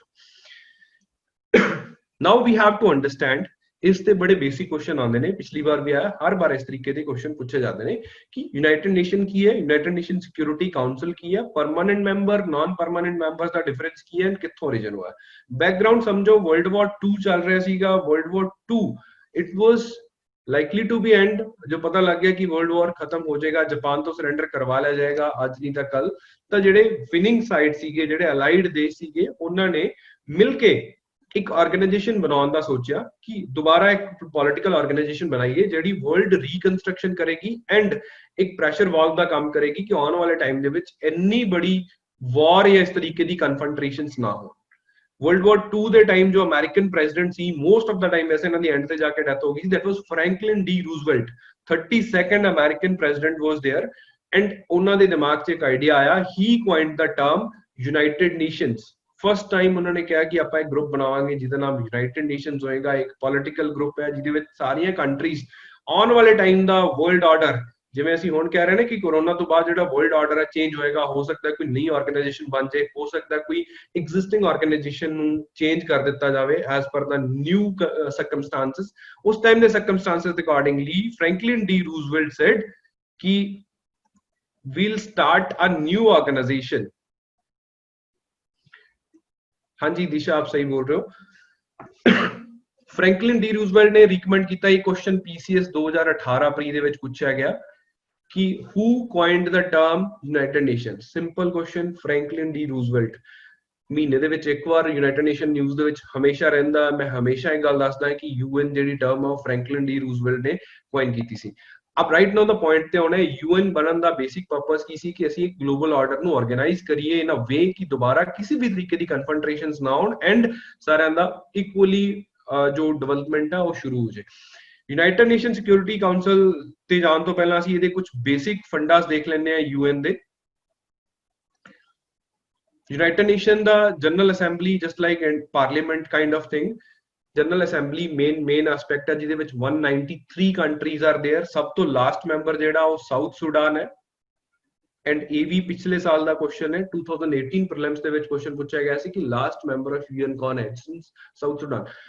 तो डिफरेंट ऑर्गन्स आर देयर, ਇਹਦੇ ਬਹੁਤ ਮੇਨ ਆਰਗਨ ਹੈ यूएनडीपी, यूएनएचसीआर, यूनिसेफ वगैरह एंड कुछ स्पेशलाइज्ड एजेंसीज है ਜਿਨ੍ਹਾਂ ਵਿੱਚ WHO, WTO ਵੀ ਨੇ एंड कुछ ਕਾਉਂਸਲਸ ਨੇ just like economic and social council, ਇਹਦੇ ਵਿੱਚ ਵੀ ਪ੍ਰੀਚ ਕੁਐਸਚਨ ਆਇਆ ਸੀਗਾ ਐਂਡ ਇੰਟਰਨੈਸ਼ਨਲ ਕ੍ਰਿਮੀਨਲ ਕੋਰਟ ਹੈ ਜੋ ਵਾਰ ਕ੍ਰਾਈਮਸ ਜਿਵੇਂ ਦੇ ਕ੍ਰਾਈਮਸ ਨੂੰ ਟ੍ਰਾਇਲ ਕਰਦੇ ਨੇ, ਰੋਮ ਦੇ ਵਿੱਚ ਲੋਕੇਟਡ ਹੈ। ਇੰਟਰਨੈਸ਼ਨਲ ਕੋਰਟ ਆਫ ਜਸਟਿਸ ਹੈ ਜੋ ਨੀਦਰਲੈਂਡਸ ਲੋਕੇਟਡ ਹੈ। ਸਿਮਿਲਰਲੀ ਇੱਕ ਕਾਉਂਸਲ ਹੈ which is security council, the topmost body for taking some resolutions related to world peace। security council is a policeman of the world। Policeman ਤੋਂ ਮਤਲਬ ਹੈ ਕਿ ਇਹ ਗਲੋਬਲ ਜੋ ਵੀ ਸਿਕਿਉਰਿਟੀ ਆਰਡਰ ਹੈ ਉਹਨੂੰ ਰੈਗੂਲੇਟ ਕਰਨਗੇ। Basic functions are there to maintain international peace and security. International peace and security ਨੂੰ ਠੀਕ ਕਰਨ ਲਈ ਇਹ ਬਾਡੀ ਬਣਾਏਗੀ ਐਂਡ ਇਹੀ ਇੱਕ ਬਾਡੀ ਹੈ ਯੂਨਾਈਟਿਡ ਨੇਸ਼ਨ ਪੂਰੀ ਆਰਗੇਨਾਈਜੇਸ਼ਨ ਦੇ ਵਿੱਚ ਜਿਹੜੀ ਬਾਈਂਡਿੰਗ ਰੈਜ਼ੋਲੂਸ਼ਨਸ ਇਸ਼ੂ ਕਰਦੀ ਹੈ ਮੈਂਬਰ ਸਟੇਟਸ ਨੂੰ। 193 ਕੰਟਰੀਜ਼ ਨੂੰ ਫੋਰਸਫੁਲ ਰੈਜ਼ੋਲੂਸ਼ਨਸ ਇਸ਼ੂ ਕਰ ਸਕਦੀ ਹੈ ਕਿ ਤੁਸੀਂ ਇਹਨਾਂ ਨੂੰ ਮੰਨਣਾ ਹੈ। ਅਗਰ ਨਹੀਂ ਮੰਨਦੇ ਤਾਂ ਫਿਰ ਉਹ ਫਰਦਰ ਮਿਲਟਰੀ ਐਕਸ਼ਨਸ ਜਾਂ ਸਿਕਿਉਰਿਟੀ ਕਾਉਂਸਲ ਸੈਂਕਸ਼ਨਸ ਵਗੈਰਾ ਦਾ ਫੰਡਾ ਦੇਖਣ ਨੂੰ ਮਿਲਦਾ। ਸੋ ਇਹਦੇ ਵਿੱਚ ਇੰਡੀਆ ਜੋ ਹੈ ਉਹ ਨਾਨ ਪਰਮਾਨੈਂਟ ਮੈਂਬਰ ਬਣਨ ਜਾ ਰਿਹਾ ਐਂਡ ਇਹਦੀ ਵੇਟੋ ਪਾਵਰ ਕੀ ਹੁੰਦੀ ਹੈ ਜਾਂ ਉਹ ਚੀਜ਼ਾਂ ਮੈਂ ਤੁਹਾਨੂੰ ਸਮਝਾ ਦਿੰਦਾ। ਦੇਖੋ ਜਦੋਂ ਯੂਨਾਈਟਿਡ ਨੇਸ਼ਨ ਬਣਿਆ, क्वेश्चन ਇਹ ਤਾਂ ਆ ਚੁੱਕੇ क्वेश्चन ਨੇ, ਅੱਗੇ ਕੀ क्वेश्चन ਆ ਸਕਦੇ ਹੋ ਮੈਂ ਤੁਹਾਨੂੰ ਦੱਸਦਾ। ਯੂਨਾਈਟਿਡ ਨੇਸ਼ਨ ਬਣਦਾ ਹੈ ਤਾਂ 5 permanent members were there. Starting 5 ਹੀ ਕੰਟਰੀ ਸੀਗੀਆਂ, बेसिकली 4 ही कंट्री ਸੀਗੀਆਂ ਜਿਹਦੇ ਵਿੱਚ it was USA, UK, France, USSR। 4 countries were there. पांचवा कंट्रीज रिप्रेजेंटेशन ਲਈ ਐਡ ਕਰ ਲਿਆ ਗਿਆ, it was republic of China, ROC। ਇਹ ਚਾਈਨਾ ਅੱਜ ਵਾਲਾ ਚਾਈਨਾ ਨਹੀਂ ਹੈ, it's Taiwan, just an Asian seat represent ਕਰਨ ਲਈ republic of China developing countries ਦੇ ਤੌਰ ਤੇ ਐਡ ਕਰ ਲਿਆ ਜਾਂਦਾ। ਤਾਂ ਇਹ 5 ਕੰਟਰੀਜ਼ ਵਰ देयर। 4 ਕੰਟਰੀਜ਼, ਪੰਜੋ ਕੰਟਰੀਜ਼ ਦੀ ਜਿਹੜੀਆਂ ਸੀਗੀਆਂ ਉਹਨਾਂ ਦੀ ਕੋਈ VOTING ਨਹੀਂ ਹੋਈ, ਆਪਣੀ ਮਰਜ਼ੀ ਨਾਲ ਪੰਜਾਂ ਨੇ ਬੈਠ ਕੇ ਕਿ we are the permanent members. 4 ਨੇ ਬੈਠ ਕੇ ਪੰਜਵਾਂ ਐਡ ਕਰਕੇ we are the permanent members and ਇਹਨਾਂ ਕੋਲੇ ਇੱਕ ਵੀਟੋ ਪਾਵਰ ਹੈ। ਵੀਟੋ ਪਾਵਰ ਤੇ ਬਾਅਦ ਚ ਜਾਣੇ, ROC ਬਾਰੇ ਦੱਸਦਾ। 1970s ਦੇ ਵਿੱਚ ਸਾਰੀ ਯੂਨਾਈਟਿਡ ਨੇਸ਼ਨ ਜਨਰਲ ਅਸੈਂਬਲੀ ਨੇ VOTING ਕਰਕੇ ਰਿਪਬਲਿਕ ਆਫ ਚਾਈਨਾ ਨੂੰ ਰਿਪਲੇਸ ਕਰਤਾ ਪੀਪਲ ਰਿਪਬਲਿਕ ਆਫ ਚਾਈਨਾ ਨਾਲ, ਜੋ ਕਿ ਅੱਜ ਦਾ ਮੇਨਲੈਂਡ ਚਾਈਨਾ ਹੈ। right? Taiwan ਦਾ ਜੋ official name ਹੈ, Taiwan is a tiny island alongside the mainland China and South China Sea. People Republic of China is a mainland China, जो बड़ा China ਤੁਸੀਂ ਅੱਜ ਜਿਹਨੂੰ ਚਾਈਨਾ ਦੇ ਰੂਪ ਤੋਂ ਜਾਣਦੇ ਹੋ. Republic of China is Taiwan. 1970s ਤੱਕ United Nations Security Council ਵਿੱਚ ਜਿਹੜੀ ਕੰਟਰੀ ਰਹੀ ਹੈ, that was Republic of China. 1970s ਦੇ ਵਿੱਚ PRC ਨੂੰ ਰਿਪਲੇਸ ਕਰ ਦਿੱਤਾ ਗਿਆ. Now the question can be asked, one simple question, ਕਿ United Nations Security Council ਦੇ 5 ਮੈਂਬਰਸ ਦੇ ਵਿੱਚੋਂ ਡੈਮੋਕ੍ਰੈਟਿਕਲੀ ਕਿਹੜਾ ਇਲੈਕਟਡ ਹੈ? 4 ਮੈਂਬਰ ਦਾ ਮਰਜ਼ੀ ਨਾਲ ਸਟਾਰਟਿੰਗ ਆਰਗੇਨਾਈਜੇਸ਼ਨ ਬਣ ਰਹੀ ਸੀ, ਤਾਂ ਆਲਰੇਡੀ ਦੇ ਸੈਡ ਕਿ ਵੀ ਆਰ ਦਾ ਪਰਮਾਨੈਂਟਸ. 5ਵਾਂ ਮੈਂਬਰ ਸਾਰੇ ਲੋਕਾਂ ਨੇ ਵੋਟ ਕਰਕੇ ਐਡ ਕੀਤਾ, that is China, including India supported China at that time. तो this is how 5 permanent member बनते हैं. बाकी ਜਿਹੜੇ 10 नॉन परमानेंट ਨੇ ਇਹ ਜਨਰਲ ਅਸੈਂਬਲੀ ਵੋਟ ਕਰਦੀ ਹੈ. ਹਰ ਸਾਲ 5 ਮੈਂਬਰ ਰਿਟਾਇਰ ਹੁੰਦੇ ਨੇ, ਹਰ ਸਾਲ 5 ਮੈਂਬਰ ਨਵੇਂ ਇਲੈਕਟ ਹੁੰਦੇ ਨੇ. ਟੋਟਲ 15 ਮੈਂਬਰ ਸਿਕਿਉਰਿਟੀ ਕਾਉਂਸਲ ਦੇ ਵਿੱਚ ਰਹਿੰਦੇ ਨੇ. ਕੋਈ ਵੀ ਰੈਜ਼ੋਲੂਸ਼ਨ ਪਾਸ ਕਰਨਾ, 15 ਵਿੱਚੋਂ 9 ਵੋਟਾਂ ਉਹਨੂੰ ਸਪੋਰਟ ਕਰਨੀਆਂ ਚਾਹੀਦੀਆਂ, ਤਾਂ ਉਹ ਰੈਜ਼ੋਲੂਸ਼ਨ ਪਾਸ ਹੋ ਜਾਏਗਾ. ਬਟ ਇੱਕ ਸਟਾਰ ਕੰਡੀਸ਼ਨ ਹੋ ਰਿਹਾ ਹੈ. ਸਟਾਰ ਕੰਡੀਸ਼ਨ ਇਸ ਕਿ ਕੋਈ ਵੀ ਰੈਜ਼ੋਲੂਸ਼ਨ ਪਾਸ ਹੋ ਰਿਹਾ, ਅਗਰ 5 ਪਰਮਾਨੈਂਟ ਮੈਂਬਰਸ ਵਿੱਚੋਂ ਕੋਈ ਵੀ ਇੱਕ ਮੈਂਬਰ ਬੋਲੇ ਕਿ ਮੈਨੂੰ ਇਹ ਰੈਜ਼ੋਲੂਸ਼ਨ ਨਹੀਂ ਚਾਹੀਦਾ, ਉਹ ਰੈਜ਼ੋਲੂਸ਼ਨ ਰਿਜੈਕਟ ਹੋ ਜਾਏਗਾ. ਡਿਸਪਾਈਟ 14 ਲੋਕ ਉਹਨੂੰ ਸਪੋਰਟ ਕਰ ਰਹੇ ਆ, ਬਟ ਕੋਈ ਇੱਕ ਪਰਮਾਨੈਂਟ ਮੈਂਬਰ ਉਹਨੂੰ ਰਿਜੈਕਟ ਕਰ ਰਿਹਾ. ਇਹਨੂੰ ਕਹਿੰਦੇ ਨੇ ਵੀਟੋ ਪਾਵਰ. ਇਹਨਾਂ 5 ਕੰਟਰੀਜ਼ ਕੋਲ ਵੀਟੋ ਪਾਵਰ ਹੈ, ਕਿਸੇ ਵੀ ਰੈਜ਼ੋਲੂਸ਼ਨ ਨੂੰ ਰੋਕ ਸਕਦੇ ਨੇ, ਕਿਸੇ ਵੀ ਰੈਜ਼ੋਲੂਸ਼ਨ ਨੂੰ ਰਿਜੈਕਟ ਕਰ ਸਕਦੇ ਨੇ, ਰਾਈਟ? ਸੋ ਆਈ ਹੋਪ ਇਹ ਚੀਜ਼ ਤੁਹਾਨੂੰ ਸਮਝ ਲੱਗ ਗਈ ਹੋਏਗੀ. ਅਗਰ ਕੁਝ ਦੁਬਾਰਾ ਪੁੱਛਣਾ ਹੈ ਤਾਂ ਮੈਂ ਤੁਹਾਨੂੰ ਸਮਝਾ ਸਕਦਾ. if somebody is asking for ਕਿ ਮੈਨੂੰ ਦੁਬਾਰਾ ਦੱਸ ਦਿਓ, ਪਲੀਜ਼ ਚੈਟ ਦੇ ਵਿੱਚ ਲਿਖ ਦਿਓ ਅਗਰ ਤੁਹਾਨੂੰ ਇਹ ਸਮਝ ਲੱਗ ਗਿਆ. that's why India is not permanent member. ਨਹੀਂ, ਇੰਡੀਆ ਨੂੰ ਪਰਮਾਨੈਂਟ ਮੈਂਬਰਸ਼ਿਪ ਮਿਲੀ ਹੀ ਨਹੀਂ ਹੈ. ਇੰਡੀਆ ਨੂੰ ਨਾ ਹੀ ਕਿਸੇ ਨੇ VOTING ਕਰਨ ਲਈ ਡਿਮਾਂਡ ਕੀਤਾ, ਨਾ ਹੀ ਇੰਡੀਆ ਨੂੰ ਕਿਸੇ ਨੇ ਸਪੋਰਟ ਕੀਤਾ. we need its support of at least more than 50% of the general assembly members या जो भी उत्थे council ਦਾ ਜਿਸ ਤਰੀਕੇ ਦਾ process ਹੈ 80-85% ਦੀ VOTING ਹੈ. ਅਮਰੀਕਾ ਸਾਰੇ ਲੋਕ, 5 ਕੰਟਰੀਜ਼ ਅਗਰ ਐਗਰੀ ਹੋਣੀ ਹੈ ਤਾਂ ਆਪਾਂ ਉੱਥੇ ਮੈਂਬਰ ਬਣ ਸਕਦੇ ਹਾਂ. yes, China can reject.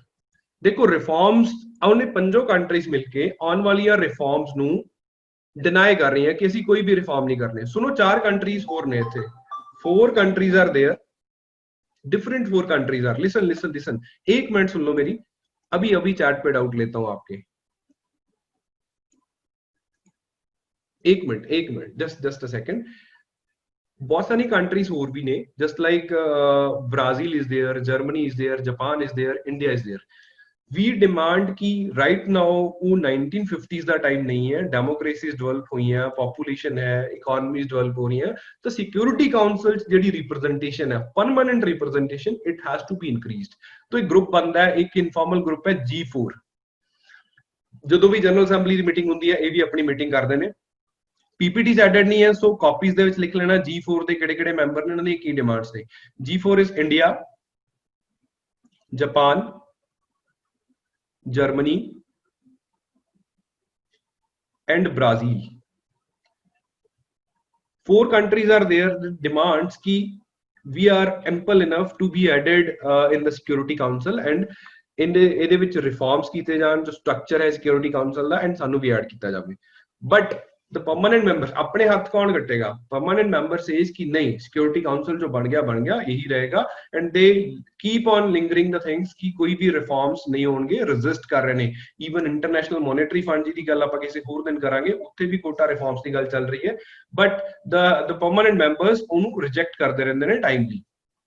so right now ये गल सीगी कि we demands but सानू मिलिया नहीं गया. Repeat about ROC, Gursevak ji मैं दस रहा, 2 कंट्रीज ने, one is Taiwan, another is China.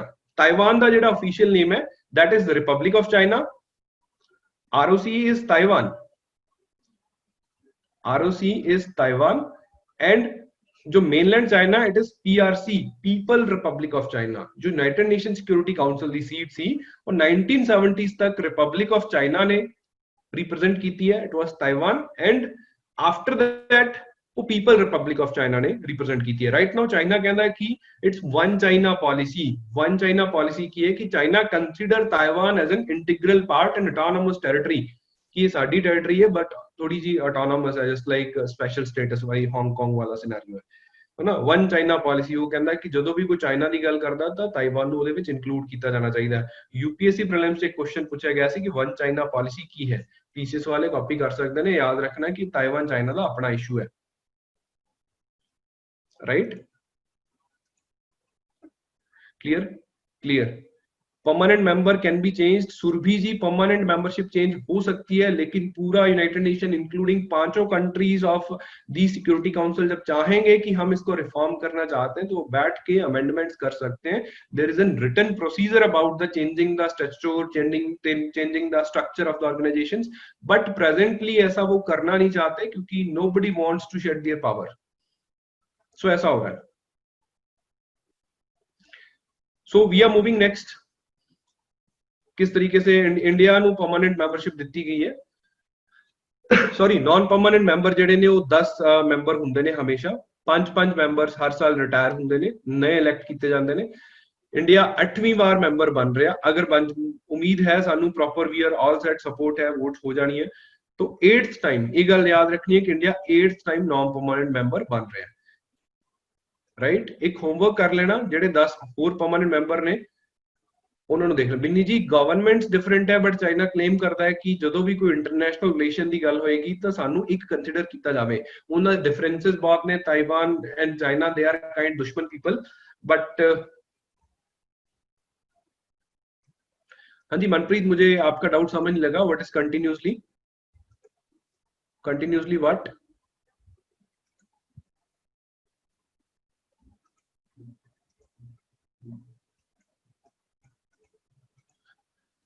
नहीं, कंटिन्यूसली 8th टाइम कंटिन्यूसली नहीं है, कंटिन्यूसली नहीं है, विचों दी मतलब नहीं मिली सी seat sir. Taiwan objection raise करता है, but that's about the international diplomacy and statute of China, influence of China. Everybody does. 22-23 countries हैं जो ताइवान ਨੂੰ सेपरेट डेजिग्नेट करती हैं, उन्होंने रिलेशन अलग ने। बहुत सारी कंट्रीज है ताइवान ਨੂੰ रिकॉग्नाइज नहीं करती हैं just because of the economic and political clout of China in global spheres. ठीक है, ऑलराइट।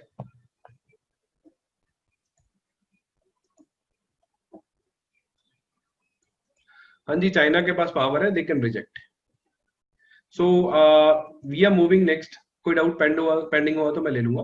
नेक्स्ट है इंडिया ऑस्ट्रेलिया की वर्चुअल समिट हुई है। इंडिया और ऑस्ट्रेलिया, अब देखो वैसे तो मोदी जी फॉरेन ही रहते थे, आजकल unfortunate condition for the country, for the globe and for the him as well कि वो लोग ज्यादा ट्रेवल नहीं कर सकते। अब जो बात एक चार्टर्ड फ्लाइट लेके हम लोग ऑस्ट्रेलिया जाके कर सकते थे, वो बात वीडियो कॉन्फ्रेंसिंग पे होगी है। जो कोचिंग आप चंडीगढ़ आके ले रहे थे वो अब आप अपने घर में बैठे ले रहे हो। सिमिलर कंडीशन मोदी जी के साथ हुआ है। तो इंडिया ऑस्ट्रेलिया की वर्चुअल समिट थी। We have to look at the key highlights. Generally ये मेंस ओरिएंटेड रहता है, बट यहाँ से भी हम प्री की इंफॉर्मेशन एक्सट्रैक्ट करेंगे कि कॉम्प्रिहेंसिव स्ट्रेटेजिक पार्टनरशिप हम लोग ऑलरेडी इस पे काम कर रहे हैं और उसको बढ़ावा देने की कोशिश हो रही है। इंडो पैसिफिक रीजन में इंडिया और ऑस्ट्रेलिया ने स्ट्रेटेजिक रिसर्च फंड बनाने की बात करी है कि अभी कोविड-19 को ट्रीट और रिस्पॉन्ड करने के लिए हम लोग रिसर्च करेंगे और किस तरीके से उसको कोलैबोरेटिवली देखा जा सकता है। प्लस डिफेंस कॉपरेशन हमने करी कि हम दोनों देशों की army, Indian army as well as Australian army, एक दूसरे के जो बेसिस है उनको यूज कर सकते हैं इन फ्यूचर अगर जरूरत पड़ती है तो। प्लस मैरिटाइम डोमेन में भी कॉपरेशन बढ़ाने की बातें हुई है। These are the such key highlights of the present meeting, but we have to understand the little bit background और किस तरीके का क्वेश्चन यहाँ से पूछा जा सकता है। अब देखिए, इंडिया और ऑस्ट्रेलिया एज फार एज ये दोनों मेंबर्स आर कंसर्न, तो हम कॉमनवेल्थ के मेंबर है, दोनों के दोनों अंग्रेजों से आजाद हुए देश है और बहुत सारे ऐसे स्ट्रेटेजिक एरियाज हैं जहां पे कंबाइनली इंडिया और ऑस्ट्रेलिया काम कर सकते हैं, इंक्लूडिंग 5G टेक्नोलॉजीज की जहां तक बात है, या वर्ल्ड हेल्थ ऑर्गेनाइजेशन की रिफॉर्मेशन की बात है, या इंटरनेशनल सोलर अलियांस की बात है, या climate change disaster mitigation organisation की बात है। तो bilateral as well as multilateral areas पे इंडिया ऑस्ट्रेलिया दोनों अच्छे पार्टनर्स हो सकते हैं। प्लस ऑस्ट्रेलिया में बहुत सारे नेचुरल रिसोर्सेज हैं जिनका एक्सेस हमें मिल सकता है फ्यूचर हमारे वो आत्मनिर्भर भारत वाले फंडा को आगे लेके जाने के लिए।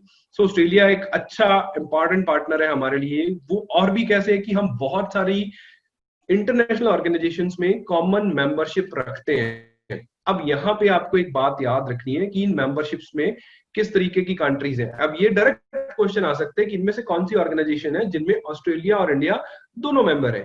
पहला है G20 जिसमें 20 बड़ी इकोनॉमीज है दुनिया की, 80% इकोनॉमी। दूसरा है ईस्ट एशिया समिट जिसमें लगभग 18 countries are there. Indian ocean rim association है। एंड चौथा है the quadrilateral security dialogue. 4 organisations हैं जिन पे इंडिया ऑस्ट्रेलिया कंबाइंड मेंबरशिप है। कॉमनवेल्थ तो है ही है, कॉमनवेल्थ नेशंस में। तो ये एक अपॉर्चुनिटी भी है कि हम लोग कॉपरेट कर सकते हैं। अगर मेंस की पॉइंट की बात करें, प्रीलिम्स में आपको एक काम करना है, थोड़ा सा होमवर्क भी करना है, कुछ मैं बता के जाऊंगा। होमवर्क ये करना है कि जितनी भी ऑर्गेनाइजेशन आप न्यूज में देखो तो उनके बारे में बेसिक्स इंफॉर्मेशन आपको याद रखनी होती है। जस्ट लाइक G20 इज कि G20 की कौन कौन सी कंट्रीज इनकी मेंबर है। तो G20 में you will get to know, जो जो आपको येलो पार्ट में दिख रहा है, these are the member countries of G20। India member है। अब इतनी 20, अब यहाँ पे एक ट्रिक बताता हूँ। इतनी कंट्रीज है, आपको याद तो होगी नहीं, है ना। लिटरली रट्टा मारोगे, कोई निमोनिक्स वाला इधर भाई बंधु है तो वो अपने निमोनिक्स बता सकता है कि मैं इसको ऐसे याद करूंगा, वरना इनको याद कर पाना थोड़ा मुश्किल टास्क है। तो हम क्या करते हैं, हम कुछ स्ट्रेटेजिकल चीजें याद कर लेते हैं। सबसे पहला काम एज एन एस्पायरेंट आपको करना होगा, वर्ल्ड मैप का एक ब्रॉड आइडिया लेना होता है कि कौन कौन सी कंट्रीज कहाँ पे पड़ती है। तो हम कॉन्टिनेंट वाइज देखिए, अगर नॉर्थ अमेरिका कॉन्टिनेंट है तो पूरा इसका मेंबर है। अगर साउथ अमेरिका कॉन्टिनेंट है तो यहाँ पे will get to know Brazil और अर्जेंटीना, दो ही कंट्रीज इसकी मेंबर है। सिमिलरली यूके, फ्रांस और plus the United Nation completely, Italy और जर्मनी इंडिविजुअली कंट्रीज है। Russia, Turkey, India. हमारे बॉर्डर में कौन नहीं है ये भी देख लीजिए। तो पाकिस्तान इसका मेंबर नहीं है, म्यांमार इसका मेंबर नहीं है, थाईलैंड इसका मेंबर नहीं है। तो इस तरीके से कुछ है कुछ नहीं है कंट्रीज को याद करके हम लोग प्रीलिम्स का क्वेश्चन क्रैक कर सकते हैं। मेंस में ऐसा क्वेश्चन कभी नहीं आएगा कि कौन कौन सी कंट्रीज मेंबर है। इंस्टेड ऑफ रट्टा मारिंग 20 कंट्रीज, आप एक काम करिए, थोड़ा बहुत स्ट्रेटेजिकली देख लीजिए और मैप को बार बार देखते रहिए। Similarly Indian ocean rim association देखिए, यहाँ पे भी इंडिया ऑस्ट्रेलिया दोनों member countries are there. Indian ocean rim association का जो हेडक्वार्टर है वो मॉरिशस में है, और ये भी एक इंटर गवर्नमेंट ऑर्गेनाइजेशन है उन कंट्रीज की जो कि हिंद महासागर और इंडियन ओशियन को बॉर्डर करती है। तो इस एरिया से अब पूरी कंट्रीज, अगर आपको हल्का सा मैप याद है तो आपको ध्यान देना है कि कौन कौन सी कंट्रीज नहीं है यहाँ पे। हैं तो सारी है इंडियन ओशियन को बॉर्डर करने वाली कंट्रीज, और धीरे धीरे आपको मैप पे आइडिया होना शुरू हो जाएगा। कौन नहीं है, तो पाकिस्तान नहीं है यहाँ पे, राइट। इधर कौन नहीं है, तो इट इज सोमालिया यहाँ पे नहीं है, 2 कंट्रीज मिस होगी, प्लस म्यांमार यहाँ पे नहीं है, 3 कंट्रीज मिस होगी। सो इंटायरली जिनको थोड़ा सा मैप का आइडिया है तो they can easily identify. Question तो स्टेटमेंट वाइज ही आएगा कि इनमें से कौन कौन सी कंट्रीज हैं जो इंडियन ओशियन रिम एसोसिएशन की मेंबर है या नहीं है। तो आपको पता है 3 ये तो पक्का ही नहीं है, तो वो ऑप्शन एलिमिनेट हो जाएगा। तो दिस इज हाउ, अगर कोई पूरी याद कर सके तो बहुत अच्छा है, अगर नहीं कर सकता तो इस तरीके से याद करोगे, थोड़ा आसान रहेगा आपके लिए। अब बात करते हैं इंडो पैसिफिक रीजन की। ये जो रीजन है इंडियन ओशियन और पैसिफिक ओशियन का रीजन, इसको बोला जाता है इंडो पैसिफिक रीजन। अब इंडो पैसिफिक रीजन में जो कोऑपरेशन है वो इंडिया और ऑस्ट्रेलिया की कोऑपरेशन बेटर हो सकती है। यहाँ पे जिस सबसे ज्यादा जिस कंट्री का इन्फ्लुएंस है दैट इज चाइना, और आई में से people Republic of China. People Republic of China हमेशा इस एरिया में अपनी इन्फ्लुएंस फैलाना चाहता है, और बाकी कंट्रीज इंक्लूडिंग अमेरिका या वेस्टर्न जो भी अलियांस है वो उनकी इन्फ्लुएंस को कम करने की कोशिश करते हैं। ये पर्टिकुलर एरिया है, ये है साउथ चाइना सी का रीजन है, और साउथ चाइना सी का रीजन है, और ये इंडियन ओशियन का रीजन है। अब ये एरिया वेस्टर्न कंट्रीज या बाकी देशों के लिए जरूरी क्यों है, क्योंकि ये बहुत इंपॉर्टेंट ट्रेड शिपिंग लेन्स है। यहाँ से दुनिया का लगभग 33% ट्रेड जो है वो इन साउथ चाइना सी के रीजन से होके जाता है। प्लस चाइना जो है वो इंडियन ओशियन में अपनी प्रेजेंस फैला रहा है, तो इंडियन ओशियन तो एक गेटवे है ग्लोबल ट्रेड का, कोई इधर से उधर जा रहा है, कोई उधर से इधर जा रहा है। दुनिया का लगभग मोर देन 50% ट्रेड इस एरिया से होता है। अगर किसी एक कंट्री स्पेसिफिक, और स्पेशली चाइना जैसी कॉलोनियल प्रो कॉलोनियल माइंडसेट की कंट्री का अगर ऑक्यूपेशन उधर होता है तो डेफिनेटली प्रॉब्लमेटिक सिनेरियो है। पूरी कंट्रीज मिलके इस सिनेरियो को कंट्रोल करने की कोशिश कर रहे हैं, उसी के चलते डिफरेंट ऑर्गेनाइजेशंस बनी है, और भारत भी उस ऑर्गेनाइजेशन का छोटा मोटा पार्ट बन सकता है अगर हम आसपास की कंट्रीज जस्ट लाइक अमेरिका के साथ डील करते हैं। जस्ट लाइक क्वाड बना था, quad was an informal group of 4 countries जो कि चाइना को टैकल कर रहे हैं। कौन कौन सी 4 कंट्रीज है, कोई मुझे बता सकता है क्वाड्रिलेटरल सिक्योरिटी डायलॉग में? पता है किसी को क्वाड के बारे में?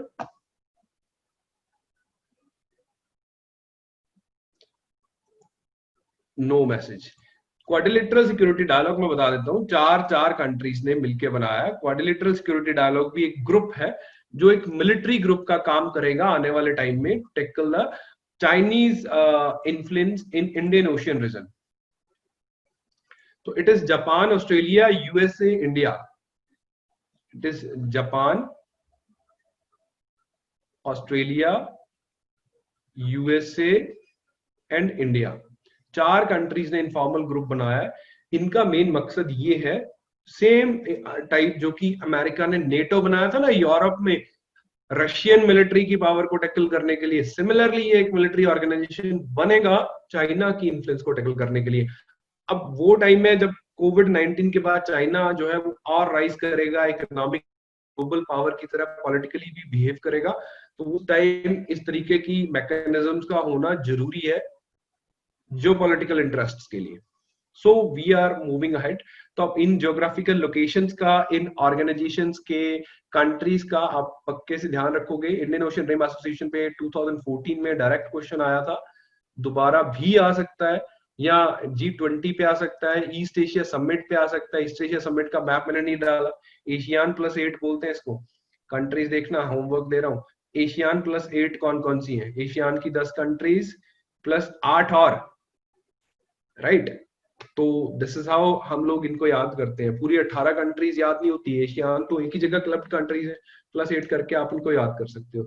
सिमिलरली अगर आप द ट्रिब्यून पढ़ोगे तो इस तरीके के एडिटोरियल्स आएंगे जिनमें वो लोग उन्हीं ऑर्गेनाइजेशंस या उन्हीं आसपास के इश्यूज की बात करेंगे। Just like India, Australia, Amethi पे द ट्रिब्यून का स्नैपशॉट है। इंपॉर्टेंट चीजें भी मैं लेके आ रहा हूँ जिन जिन पॉइंट्स पे डिस्कशन हुआ, तो इनको हम लोग डीपली एनालाइज करते चलेंगे, जो ऑर्गेनाइजेशन जो भी न्यूज आगे रहेगा, सो दैट कि हमारा कोई क्वेश्चन मिस ना हो। अब नेक्स्ट बिग और I guess last for today, that is stand off between Indian and Chinese soldiers. और होप आज कुछ अच्छी न्यूज आ रही है कि ये स्टैंड ऑफ अभी ईज हो गया कमांडर्स की मीटिंग के बाद। अब आप ये सभी लोग जानते हो कि ये तो इंडियन न्यूज चैनल देख के आप तो मतलब जंग लगने के हालात हमारे न्यूज चैनल तभी पैदा कर देते हैं जब पहले दिन कुछ ऐसा हो जाए। तो सीधा पॉइंट पे आते हैं। ज्योग्राफिकल लोकेशन देखिए, भारत और चाइना की बहुत बड़ी बाउंड्री है, लगभग 3200 किलोमीटर प्लस का बाउंड्री है जो हम चाइना के साथ शेयर करते हैं। 3 पार्ट्स में डिवाइडेड है, western sector, central sector, eastern sector. Central sector Himalayan states हैं, उत्तराखंड और Himachal. Western sector Jammu and Kashmir का रीजन है, और ईस्टर्न सेक्टर जो है north eastern India including that of Sikkim, ये स्टेट्स हैं जो चाइना को बॉर्डर करते हैं। सबसे लंबी बाउंड्री हमारी वेस्टर्न सेक्टर है, और जो रेड में आपको दिख रहा है दैट इज डिस्प्यूटेड बाउंड्री जो चाइना के साथ है।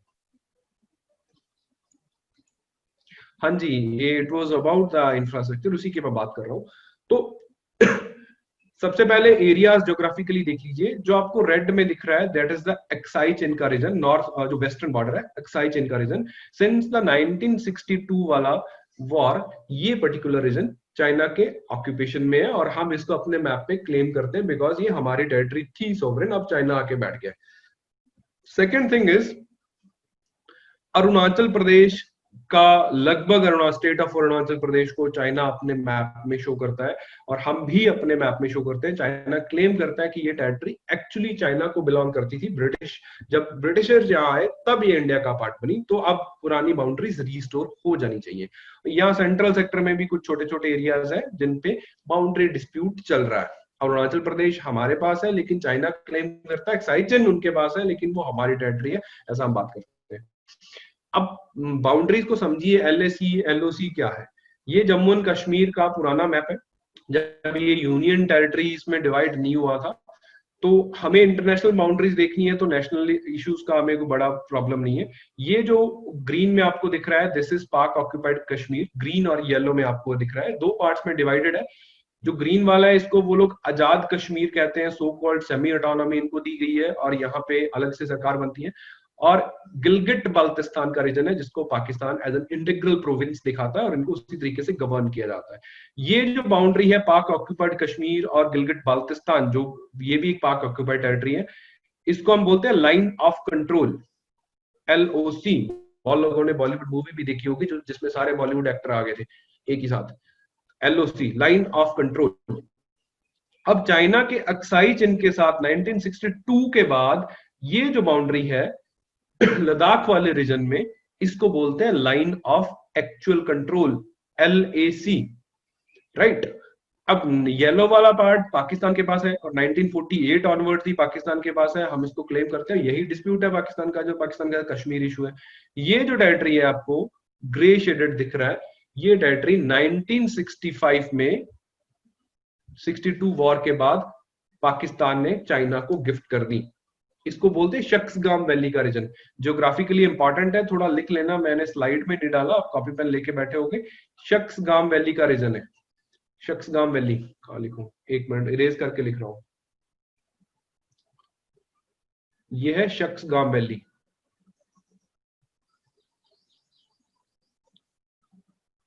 राइट। इस एरिया पे कभी कभार क्वेश्चन आ जाता है। 1965 में जब इंडिया पाकिस्तान रिलेशंस खराब थे, इंडिया चाइना रिलेशंस भी खराब थे, उन दिनों में अयूब खान के टाइम ये टेरिटरी चाइना को गिफ्ट कर दी गई। Right now China is planning कि हम लोग यहाँ से एक रोड निकाल दें which is China Pakistan economic corridor. इसी को इंडिया हम लोग अपोज कर रहे हैं कि ये नहीं होना चाहिए।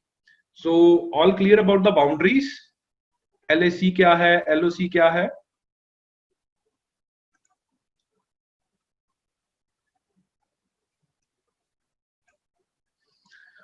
All clear. तो अब हम बात करते हैं आगे कि किस तरीके से स्टैंड ऑफ हुआ। स्टैंड ऑफ होता है, सबसे बड़ा जो कारण है स्टैंड ऑफ का, दैट इज अबाउट कि हमारी जो क्लेम लाइंस है, हमारी जो बाउंड्री क्लेम लाइंस है, वो ओवरलैप करती है।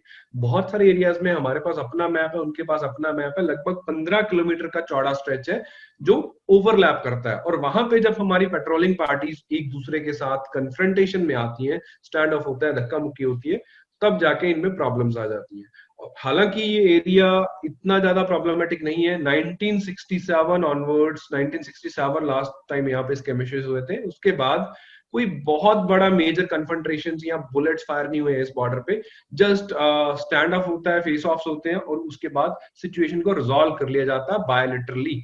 करंट जो टेंशन हुई है वो क्यों हुई है और कहाँ पे हुई है, लोकेशन भी महत्वपूर्ण है, और क्यों हुई है वो कारण भी आपको जानना है। दोनों चीजें प्री के लिए जरूरी है। कारण is, just a second, chat पे somebody is here।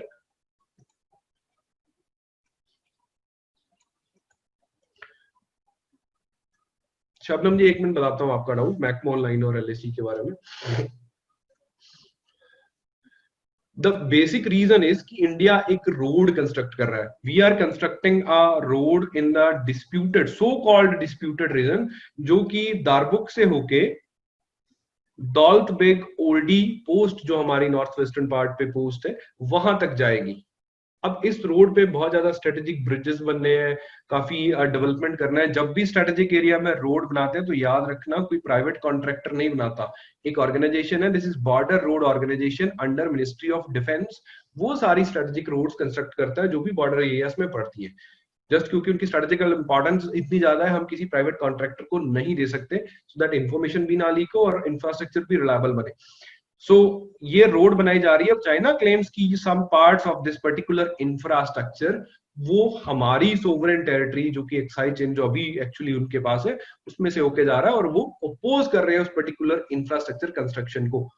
उस वजह से बहुत जगह चाइनीज सोल्जर्स बिल्डअप हुआ, टैंक्स भी देखने को मिले, सो कॉल्ड फोटोज आई सोशल मीडिया पे, और फेस ऑफ की सिचुएशन बनती है। दोनों तरफ के मीडिया चिल्लाते हैं, वॉर मॉन्गरिंग करते हैं, और धीरे धीरे ये सिचुएशन हमारे आर्मी जनरल्स और बायलैटरल टॉक्स के माध्यम से कुछ रिजॉल्व हो जाती है।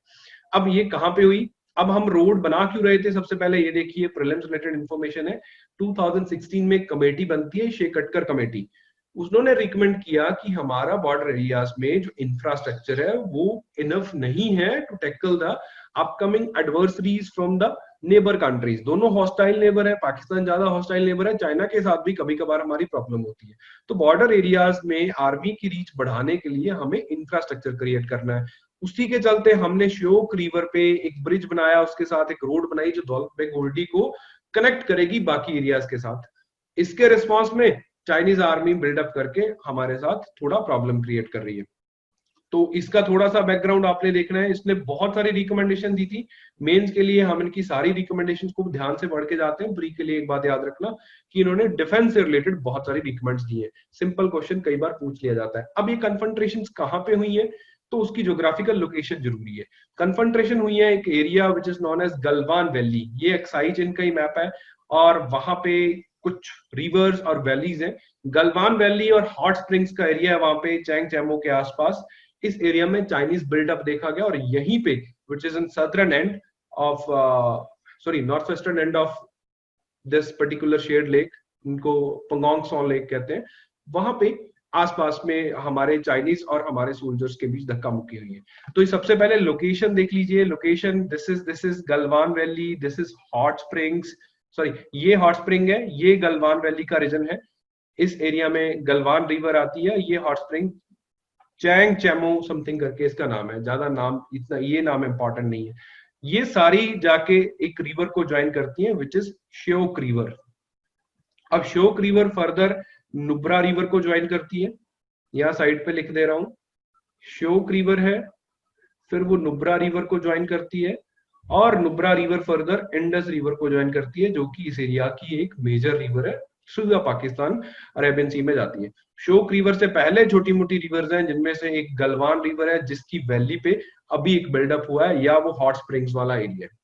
सो ये भी एक क्रोनोलॉजी है जो आप ज्योग्राफी पढ़ते हो इसको और ध्यान से देखोगे, यहाँ से ज्योग्राफी बेस्ड क्वेश्चन अभी पूछा जा सकता है। और ये पंगोंग सॉ लेक है जो इंटायरली इंडिया में था, साइचेन पार्ट जब हमारे पास था 1962 ऑनवर्ड्स एलएसी बिल्कुल इसके बीचों बीच क्रॉस करती है, यानी कि अब चाइनीज लेक भी है, इंडियन लेक भी है, शेयर्ड लेक है, और इस लेक के आसपास भी कन्फ्रंट्रेशंस देखने को मिले हैं। So this is how certain geographical aspects हैं। लड़ाई हुई क्यों, मतलब जो भी धक्का मुक्की हुआ वो एक रोड की वजह से हुआ। रोड में भी स्पेशली हम श्योक रिवर पे एक ब्रिज बना रहे हैं विच इज कॉलल, ये नाम जरूरी याद रखना है, कॉलल चेवांग रिंचन सेतु। श्योक रिवर पे एक स्ट्रेटेजिक ब्रिज है जो कि दौलत बेग गोल्डी पोर्ट को पोस्ट को कनेक्ट करेगा बाकी एरियाज के साथ, उस रोड के थ्रू जिसको चाइना अपोज कर रहा है। ये ब्रिज इनॉग्रेट करके हमने 15 महीनों में बना दिया है, और इसी की कंस्ट्रक्शन कंप्लीट होने के बाद चाइनीज मिलिट्री का बिल्डअप हुआ, और वो लोग उसको अपोज कर रहे हैं क्योंकि अब बहुत रीचेबल हो जाएगा दौलत बेग गोल्डी पोर्ट। जब भी भारत और चाइना की आर्मीज के बीच इस तरीके के डिस्प्यूट्स होते हैं तो उनको रिजॉल्व बायलैटरली कर लिया जाता है। बहुत टाइम बाद मतलब ऐसा होता है कि जब हम ज्यादा धक्का मुक्की या लड़ाई पे आ रहे हैं, बुलेट्स फायर नहीं हुई यहाँ पे बहुत टाइम हो गया। डिस्प्यूट्स को रिजॉल्व करने के लिए हम लोग दोनों कंट्रीज मिलके एक मैप यूज करते हैं, सॉरी एक मैकेनिज्म यूज करते हैं। उस मैकेनिज्म में हम लोग बॉर्डर पर्सनल मीटिंग पॉइंट्स कहते हैं।